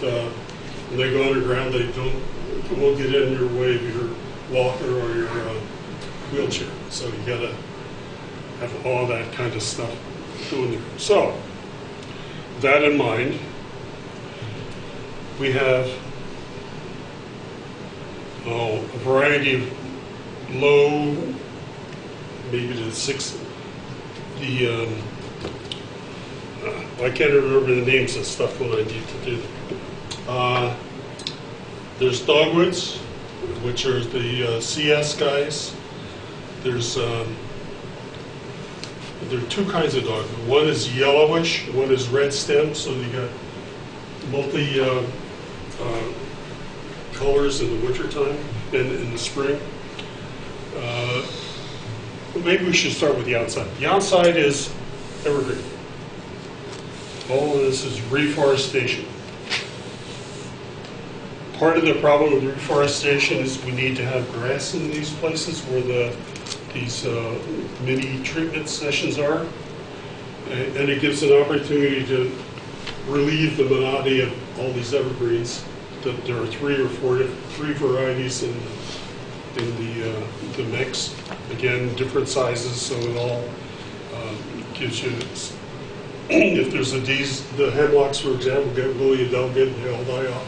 There'll be some pine trees and there'll be some firs there to take care of them. But anyway, the flowering trees in these little things there, areas which will grow grass underneath them. All the steep slopes are the mass plants from dogwoods, blueberries, Stephanandra, which I can't remember the common name of. Steep slopes again around the ponds. There's the retaining walls, so we're trying to give some interest there to break up the length of the retaining wall here as well. Street trees are all, they're in groups, so they can kind of get a kind of rhythm as you go around the site. And I forget what order they're in, but the bloom times are set up so that they bloom differently. You can say, other than the area with the Princess Serviceberry, where I live in the crabapple area, that kind of thing. And then I wanted to give some shade at the places where the people were going to rest coming up the access road. I put some lindens there. I think that's the basics of all of that. If you have questions, I'll answer them. And presumably the center area is grass. Yes. It's the common middle. It's going to be and part of that has to do with the storm. Sure. But part of it has to do with your requirement for recreation, active recreation. Yeah. Now, on the side here in the key, it says size of each of the things. Is that their size going in? Like, yes. That's not what could grow up to? No, when you go order the plant, you order it by how big the root ball is, what kind of container it's in, and how high it is. So, the ones on the inner side, one of my concerns is, I guess, having vegetation that can shield the sun from hitting the houses. Like, how big are these going to get, the ones on the inner side? Actually, I'm showing them pretty much at their early mature size. They're not going to spread out too much. Because again, I have similar problems. And they, in the wintertime, they'll drop their leaves, sun will go through them. That's when you want the sunlight. Summertime, you want shade. So they're not going to get much taller than what? Well, you're talking about diameter.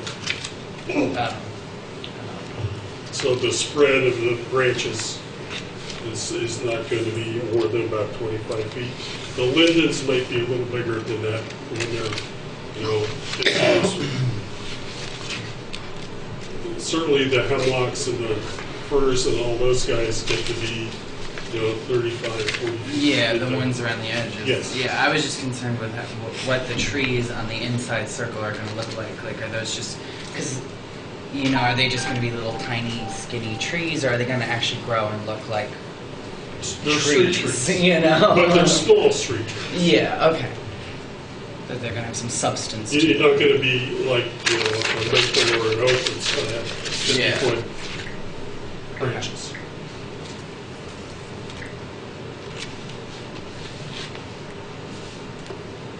John, can you remind me, you had proposed, I think you had proposed doing this in phases?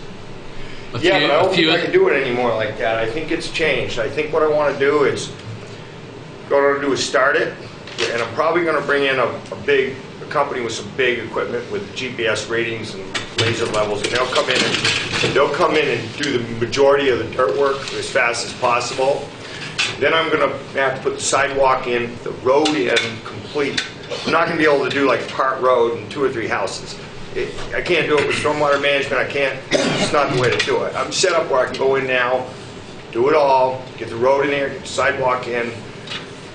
I'm going to put a smaller model home and one of the larger model homes in. Then I want to market it.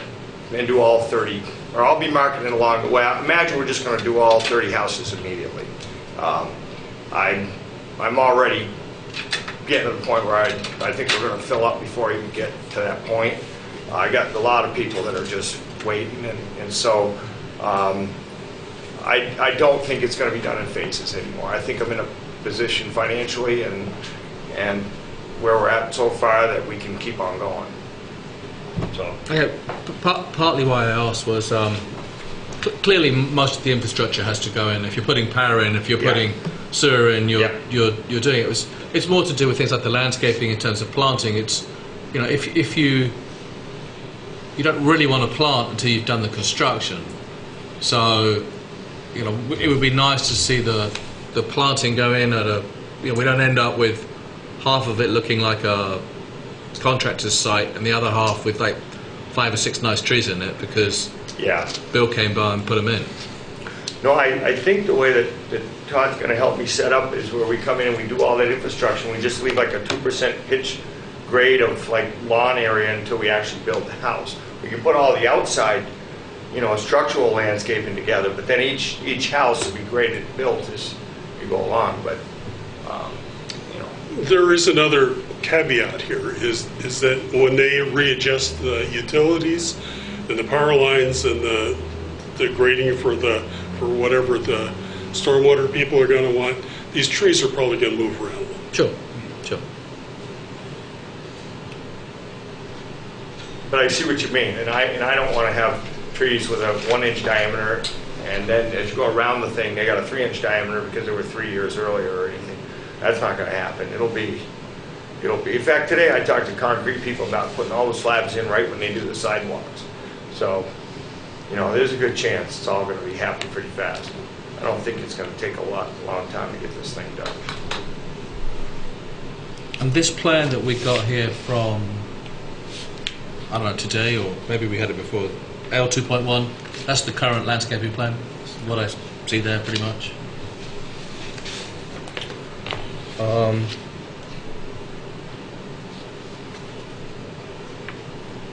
I've got two or three other questions that relate to kind of you have this either easement or access for the auxiliary secondary access egress to the site.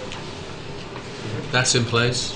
Oh yeah, we got it already. Yep, it's in the deed. It's 50 foot wide. I can do sidewalks, paving. It said the way the deed reads is I can basically do anything I want and have 50 feet. And that goes out. That's going out past. Yeah, it's right here. Unit 31. Yes, that goes out past Unit 31. Okay. And loops back down on the same plan, back down to almost the same entrance. Yes, and it's really flat. I bet it's not even 8%. It's you know, you don't even, it doesn't even feel like a hill. I haven't checked it, but this is real flat across here, and this is probably less than 8%. So it's really kind of a nice road. It's wide. Somebody put a lot of money into it. Years ago, they put a whole bunch of foundations up in here. They were getting ready to do something, but it didn't happen.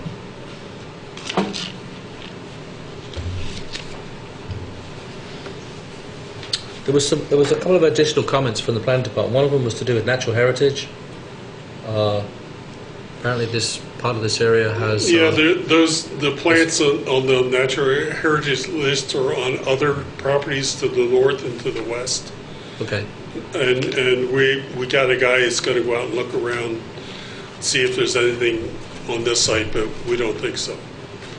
We've talked to them, and if there is, there's 2 of them that may or may not be on the property. We've got Bill McClammer coming in as an expert for that. He's going to see if he can find them, and it says if you do find them, just replant them on a part of the property that you're not going to disturb them. They're not like, you know, they're rare, but they're not like extinct or something. So we have been in contact with the state on that.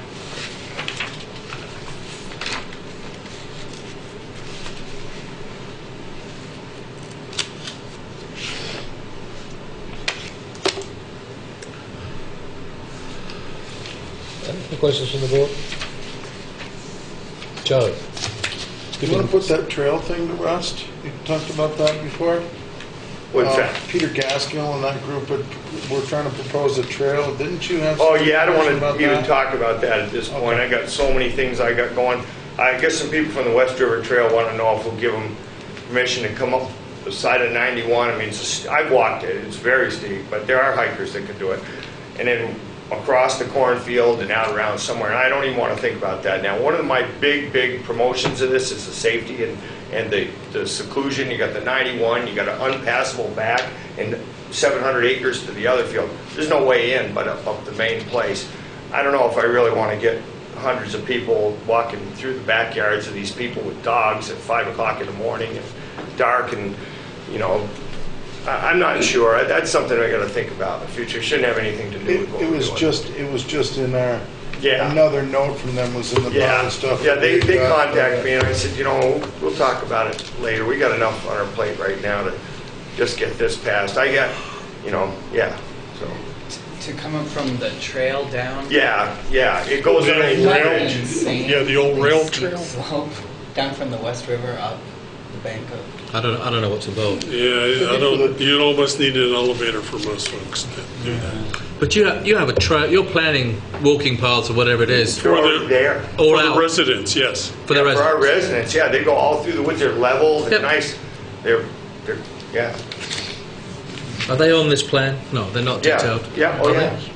Sorry. Sure, they're right here. It says nature trail, and you actually, if you were to start here, you can go up through here. They go all out in the SIT's land, which are allowed to walk on. But the ones we own and have rights to are all down through here. This is almost flat, all down through here. It's about 8 feet wide. It's nice and smooth. It comes down to here, and then you can come down here. You can walk all across here, around here, back up through here. I mean, it's way over a mile. It's a pretty good hike just in that. And there's various little trails in through here that aren't really marked on here too. So when you say they exist, they're not maintained. They just happen to be there. Or are they maintained? Used at one point, yeah. I mean, no trees are in them or anything like that. They're pine needles, and I mean, there's probably some broken limbs I got to pick up and stuff. But no, they're walkable. They're not like overgrown or anything like that. All of this is overgrown a little bit, but I drove my truck through there all the time. So It's not that overgrown then. right. Yeah, it's not. You can drive a pickup through there, even a car, but it's brush and stuff on the sides. But yeah, those trails are in place and ready to, a golf cart. People that are disabled, golf cart, those little red carts that people run. You go right down there. It's all hard packed. It's nice. Interesting. Yeah, it's real nice. I have one other question. When you first came in here, I mean, this project is sort of being referred to publicly now as a seniors project. Is it really seniors? 55 and older, retirement community. Yeah. I see you refer to it as seniors Yes, occasionally, and yeah. in the newspaper they talked about seniors. Yeah, 55 and So older. 55 and older is a senior now? Yeah. Damn. Yeah, you can get a discount Sorry. in donuts. Can I? I think We're all Jim seniors, might- boys. Oh, sorry. James. Spoon, did you know you were a senior? Not really. I didn't know that. Ah, we just learned something. Any member of the public wish to speak to this? There's no members of the public. Brian. Could it accommodate a pool and still conform to the stormwater plan? Could you put a swimming pool?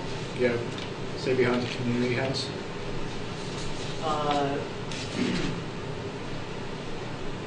We couldn't put one there. We'd have to, if you look at, there's an area that's kind of set aside still, which would be just downhill of Stormwater Pond B. You see Pond B? We have some area uphill of it and some area downhill of it. Is The that- little, Is that this one up here? no. This one here? No, This one here? yeah. Yeah. Just uphill of it and just downhill of it, there's Yep. a flat spot. Yeah. The area behind the community center, it's kind of set up to slow things down from stormwater too. Those little drop inlets that are there, are set above ground. So during a big storm, that grass here behind the community center actually goes underwater a little bit.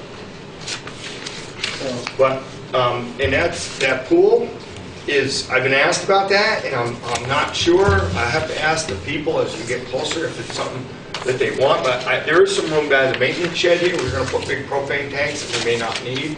But that wouldn't be a bad spot for a little public pool. I do want to put stuff like that in if the people want it. It's my best interest to get them to want to go there. You know, I wasn't sure about liabilities or people bringing in grandkids, that kind of thing.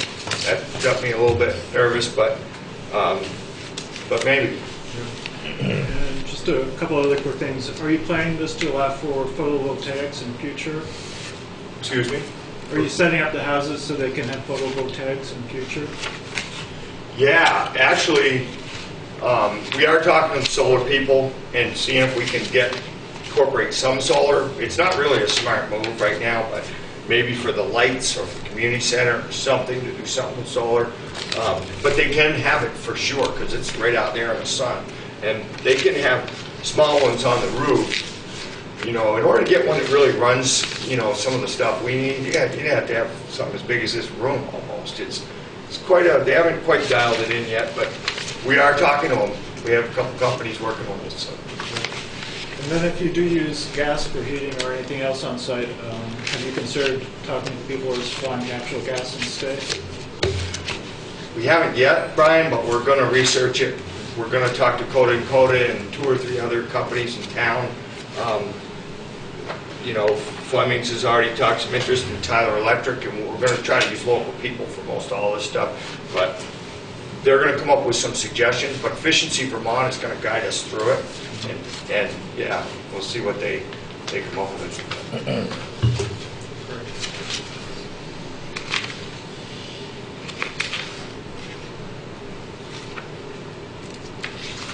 So at this point, I mean, if you did propane, would you do centralized propane, like bury the tanks? Yeah, I actually drew it all in here just in case anybody wanted to know what I kind of set up like, but I haven't met with propane people. But what I did was I put 4 big tanks down here in a fenced-in area, and I showed how the lines would run in the orange here, and the gas would go to each one. They'd all be metered. I think that's probably what they'll do, but they might say, you know what, John, we want to stick the tank here and feed these 6. But I don't think so, because I got some commercial jobs where the tanks are, 1,000 feet away. It doesn't seem to make any difference. So I haven't dialed that propane in yet because don't even know if I'm using it yet. But I wanted to put something there to show you that I could do it if we need to. We've got the space set up.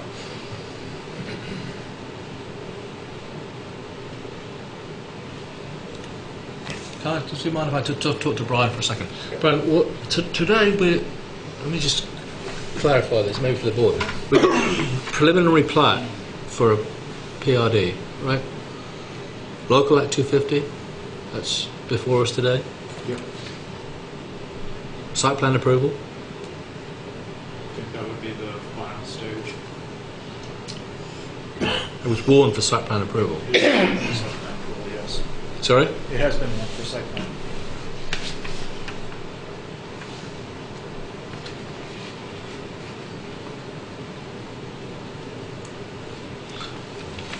I don't know what the board's feeling is, but my feeling is that site plan, you certainly still have some elements that are going to need to get nailed down.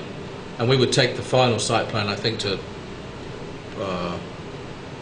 final plat approval. That could be changed right up. Because it sounds to me that stormwater permits might change some things. I mean, not major things, and that might have some aspects that ripple on. I don't want to feel that you have to come back here and go through it several more times. But in terms of preliminary plat, which would get you moving on. Then I can move on with my storm drawings with the state. A local Act 250, we've got. Did we review that before? Yeah. Did we approve it before? Preliminarily? Preliminarily? The design has been refined since then. Sorry? The design has been refined since then, so probably worthwhile. But the impact, just going from memory, I mean, the impact on education, there isn't any impact on town services, we already have them. Impact on conformance to the town plan, don't have any issues.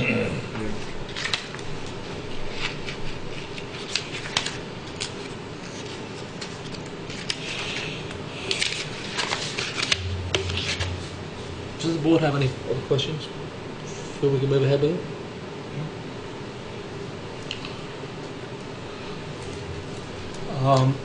Clearly, there's been a number of issues that are still open or slightly open.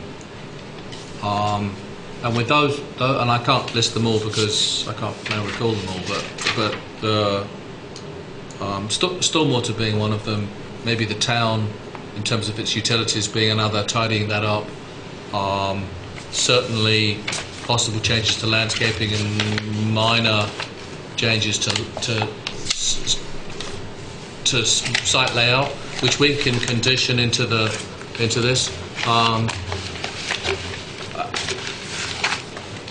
I think I'm looking for a motion to approve application 2012-115 for preliminary plat and local Act 250. So moved. Second. Any further discussion? All those in favour? Aye. Those against? Aye. I abstain. 1, 2, 3, 4, 5. 500. Congratulations, John. Thank you. That gets you on to the... Yep. You're going to be back before us again. Yes, you know. yeah. But we'll write in those Great. points that we talked about. You'll have to come back with the refined, those areas refined, but Yep. thank you very much. Thank you very much. I move to adjourn. Hold on. Small piece of business. Any other business? Yes. Administrative matters and new business. Spoon. I would like to have the chair remind the planning commission, the planning director, that we don't wish to have their recommendations. Fine if they want to give us information, it's very good. But I don't want their recommendations, it's very bad form. It is bad form because if they start giving recommendations and we start following them too often, there's going to be an appearance that the planning director is making zoning decisions. And I would rather that be left to us and everybody in town know that we make the decisions. And I think we went through this once before, but Sue might not have been employed at the time. I think she probably was as well. So you're very happy to have department comments, but you would rather not have department conclusions. That's correct. And if the town planning department wishes to put it on record, how would you propose to do that? They turn up at the meeting and do it? I mean, this is, in essence, they're putting this into the record that is their recommendation or their determination of this. It's their opinion. Sorry. Could we call it concerns rather than recommendations? Well, they can't, they use the word concerns where they have concerns. But I think In previous opening remarks, both Craig and myself, at times when the town clearly has had a position, we have made the point that the town has no special status before this board, and that the planning department's recommendations have no special status before this board. It is purely they are purely treated as another interested party. This is not, my point here is not the relationship that the board has with the planning department. And I'm not sure what that should be or if it is, but my point is the perception of the public. I don't want there to ever be a time when someone says, if the planning director doesn't like what you're doing, forget it. Well, I think it's one thing to, it's certainly important to care what the public thinks about what we do.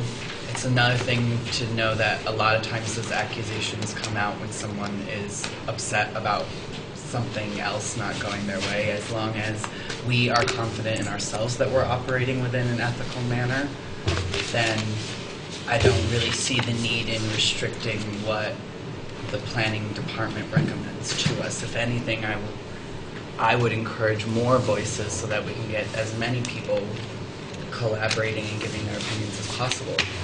I don't mind, we have an open meeting, and everybody in this town is welcome to come and state their opinions. We accept them all, and they all go on their record, and the planning director or somebody in their office may come and do the same.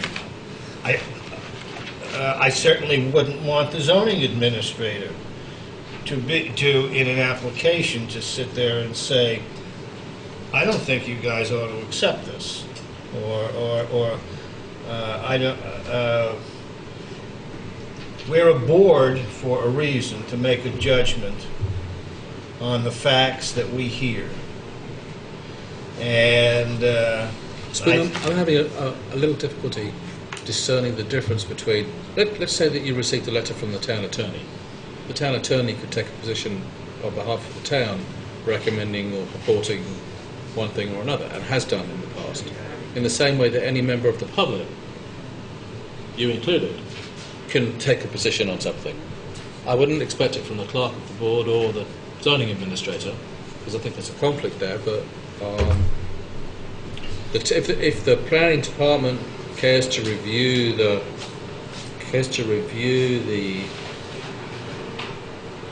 application before them and come up with a position, it's probably valid, isn't it?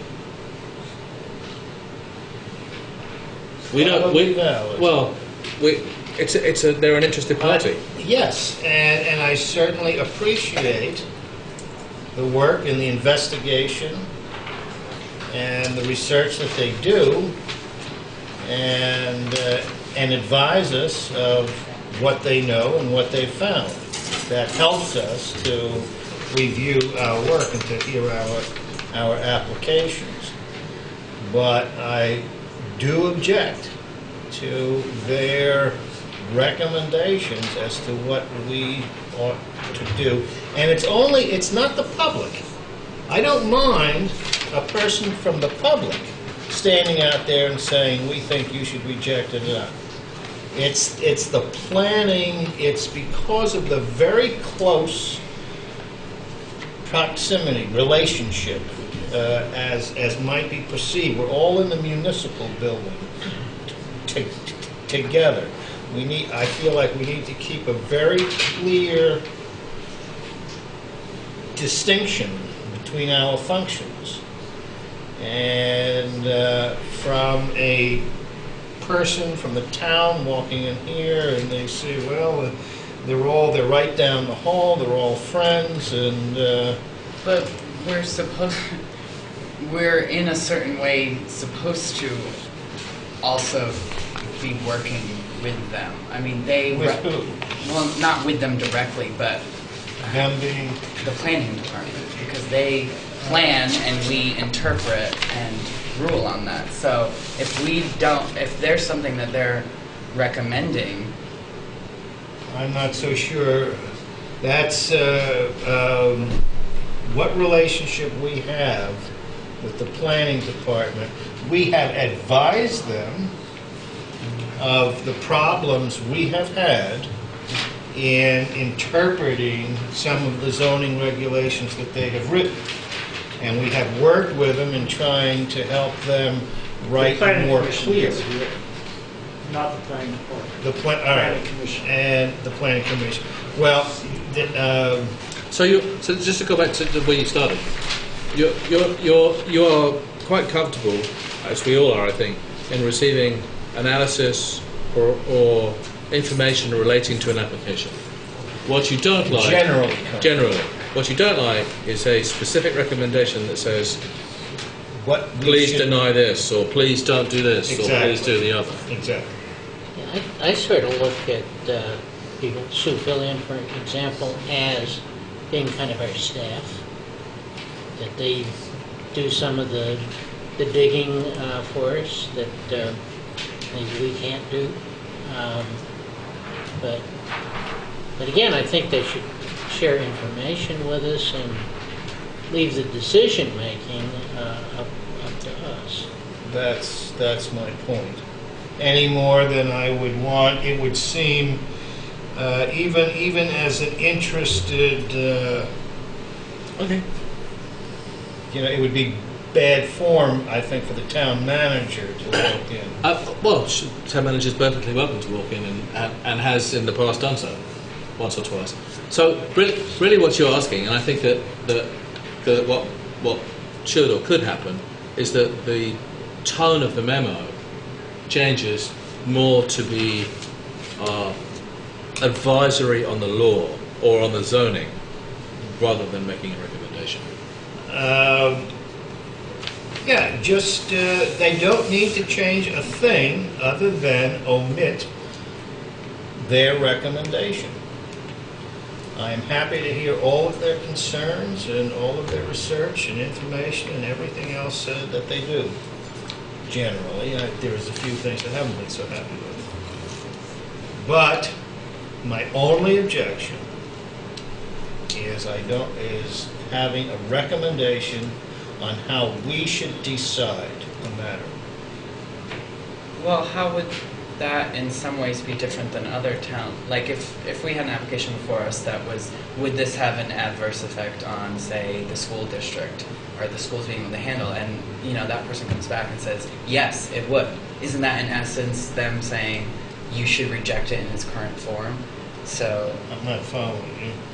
well, it seems like you're singling out the planning department and not wanting the recommendation from them. I am. So I'm singling. So I'm trying to understand why in particular the Okay, planning I am department. singling them out because our applicants must go through the planning department to get here. But they have to go through a lot of departments to get To here. clarify our procedure a little bit, Spoon, they have to go through me. Well, all right, they go I'm through. your clerk, and I don't review these applications and make those memos. There's a separation of function here, where the applicants come through me to get to the board. The applications are reviewed by the town, by the planning department, which is Sue and Rod, not by me. They go over it with the town heads and see if there are any impacts on those different departments. And again, I'm not acting as a gatekeeper or interacting with the department heads on these applications.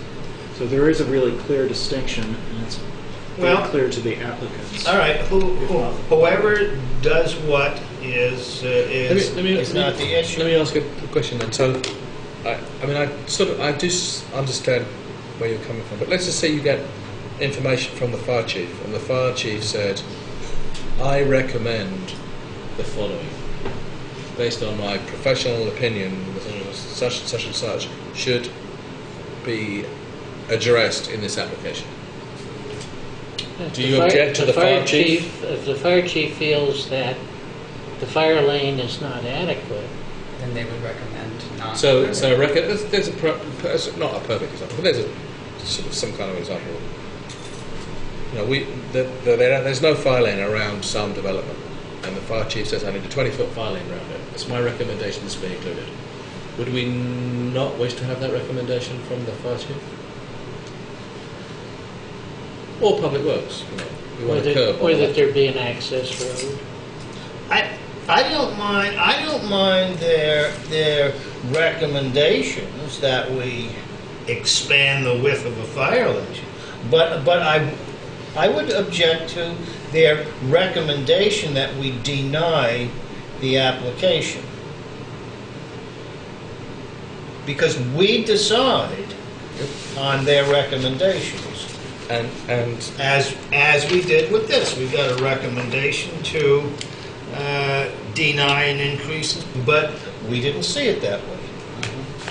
and more often than not, if there is a recommendation like that, the board decides on the merits of the application, That's right. rather than on the merits of any information we receive from the And department. so I would, we make the decision any more than I wouldn't want to get an agenda. And at the end of every agenda, the zoning administrator, judge said, I think you should deny this, I think you should accept that. It's just bad form.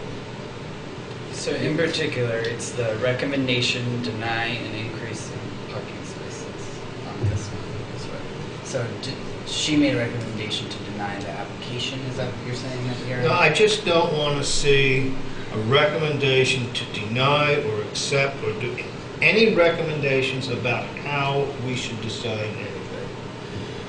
I am happy to have their information. They may say the applicant is asking for something that is not permitted. They may say that there was a previous, whatever they want to say, whatever information they'd like to share with us.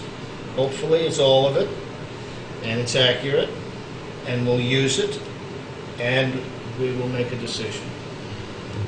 But it's too, when applicants that come before us have to go through that planning office to get here. And They don't go through that part of the department, though. They deal with... well, it's... No applicant goes to Rod or Sue. It's too close. The zoning administrative office is parked right next to the planning director. And we may feel like that wall is quite sufficient. But somebody walking in from outside, then boy, it's a bunch of old boys in there. And Okay, any other opinions? Yeah, Joe, on the I end? think I get the picture of what he's saying, at least. I mean, I would tend to agree with him to the extent that I don't think we need to be coached to an opinion. But I think that at times some of their input is invaluable. So factual, historical basis and stuff that, granted, some of us have some deep historical memories, but not others. So I don't like the idea of telling someone what they can or can't say in an on-the-record hearing. I agree with Spoon in principle, but just not the solution. And I think that if our record is ever reviewed as to an application, the primary evidence that we are unbiased will be the questions we ask the applicant and whether or not our decision is based on how they responded. I just worry about going beyond our authority to tell someone what they can or can't say in a public meeting. That's all.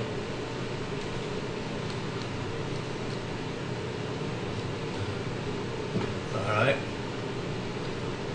So I Send disagree the, only as that much.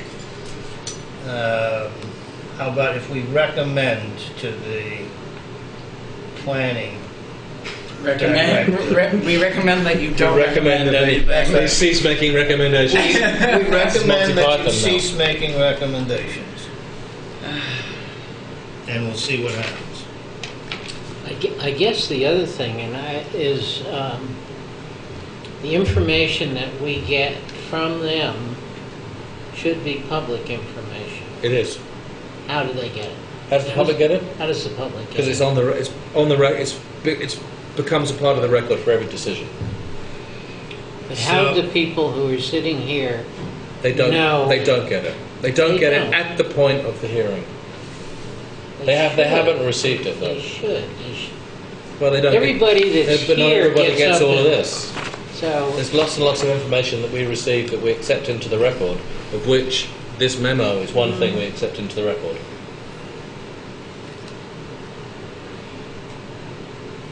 And the applicant gets it, right? No, I don't believe so. Do they? They should. They should get it, so that they come. Well, the reason they don't get it is prepared to because in the past, there used to be a process where the heads would meet with the applicants and there'd be back and forth. So the feeling was it was confusing where the decision-making was really taking place, where applicants were coming in, talking to the heads, and coming to some agreement on what would be happening, and the DRB would come and formalize it. So at this point, what's happened is the application comes in, it's reviewed by the heads as is, and then your board decides whether it's adequate or not. The planning department doesn't get involved in the back and forth discussion with applicants to try and negotiate different aspects of the application with the different department heads. Actually, further back than that, a representative of the DRB used to sit in on those meetings, and Yeah. and that ceased because of ex-parte communications, amongst other things. But I just think we should be as transparent as we can be. It should also be mentioned that when we made that switch, the town and the different departments of the town were placing their faith in the board to take their concerns seriously, because they have no direct say on whether these applications are going to be approved. They brought up a number of issues with concern to this application tonight. There were a couple of memos and letters written to you with those concerns. They're fairly important for the town. It involves taking over infrastructure like roads and stormwater systems. I believe the memo stated they felt there wasn't sufficient information for them to analyze and comment to the board on whether they were designed properly, and asking for the board to withhold its decision on it. So I think it shows first that the board isn't really bound by those memos when they suggest that the board abstain from action at this time. It also shows the vulnerability of the town departments and the faith they put in you to really be thoroughgoing in your analysis of these applications. If memos don't work and the board needs department heads to come in here to represent their interests, maybe that's a procedure that you should request. I think this is the most efficient manner that we have it right now, is getting the recommendations. And I think if all the various department heads have put their trust in us to execute based on their recommendations and taking everything into consideration, then we shouldn't deny any department's ability to recommend anything. Spoon, if you look at it from as James has put it, as a public participation in an on-the-record hearing. If Sue Fillion was to come into the room and sit in the audience and basically say, this is the situation, and whether it be about parking, here are the criteria in the zoning ordinance, and this is exceeding such and such, and this is exceeding such and such, it would be my recommendation that the board should not approve the application. She's putting a statement. She's putting a statement into the public record. That would be a little less problematic to have her here with the applicant and the board here, able to listen to both sides and ask questions of both sides, as we do in a normal hearing, and then be able to decide on the matter. I'm not sure. But I don't know. I don't think you can. James, please correct me. I don't think you can separate a document entered into the record versus verbal testimony being entered into the record. Every interested party has the right to submit information in a written form to the board, and this is the planning department submitting information in a written form to the board. What is the information There's a lot of information. on the recommendation to deny? Perhaps it should be request rather than recommend. I don't know. I mean, Well, is it semantics or is it the fact that I'm they're just- taking a position? I'm just,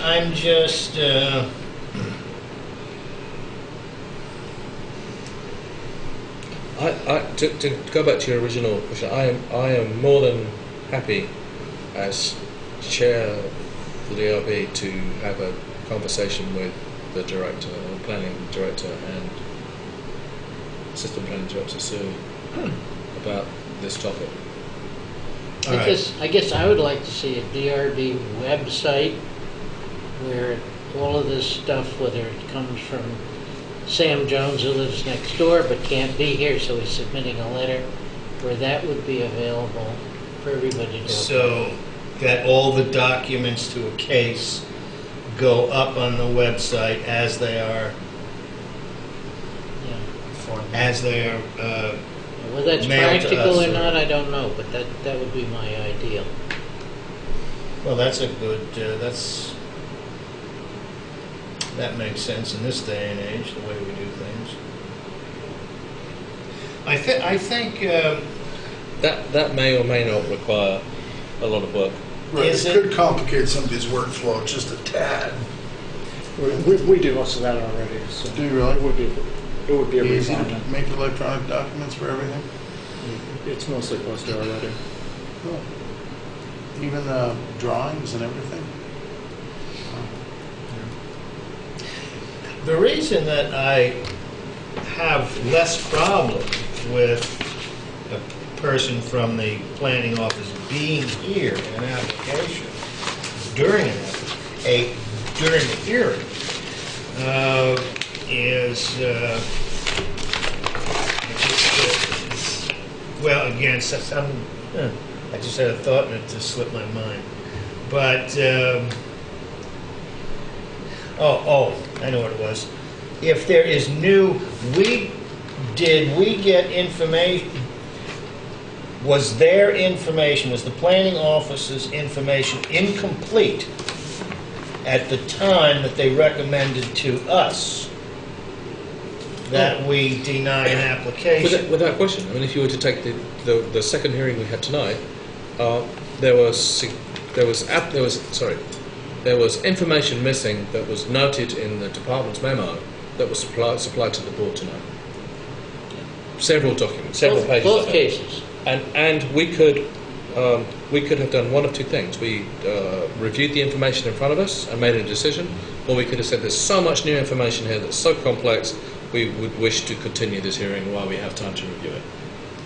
And in tonight's applications, in both cases, we chose to approve, move forward. And we got a lot of, I mean, you just said the stormwater discussion and description was the most informative stormwater information you had presented to you. It was. It was. It's very thorough. And They explained it. And that's part of what I find so annoying about recommendations is because I'm reading this stuff from the planning department and I'm wondering why we're even hearing the case because they're telling me that all the information's incomplete and no good. Now we get here and we hear the best presentation we've ever heard. Yeah. Well, I don't want their influence. I don't want to be biased or influenced or by their. I'm happy to hear the recommendation that based on the information we have now. Well, suppose that letter said, based on the information currently available to us now, I would recommend that you reject No, I would this. rather that just. I'm thinking maybe if they just say based on this information we have a concern or we have an objection. Okay. I should discuss it with them, That's fine. and we'll see what happens. All right, we'll see what happens. Thanks. Any other business? Anybody? Looking for a motion to adjourn. So moved. Second. Seconded. Second. Can I second your own motion? Yeah. All those in favour? Thank you very much. All right. Gee, you didn't ask. I was going to vote against it. I'm happy to sit here with you, as long as you start buying the beer or you're going to flop.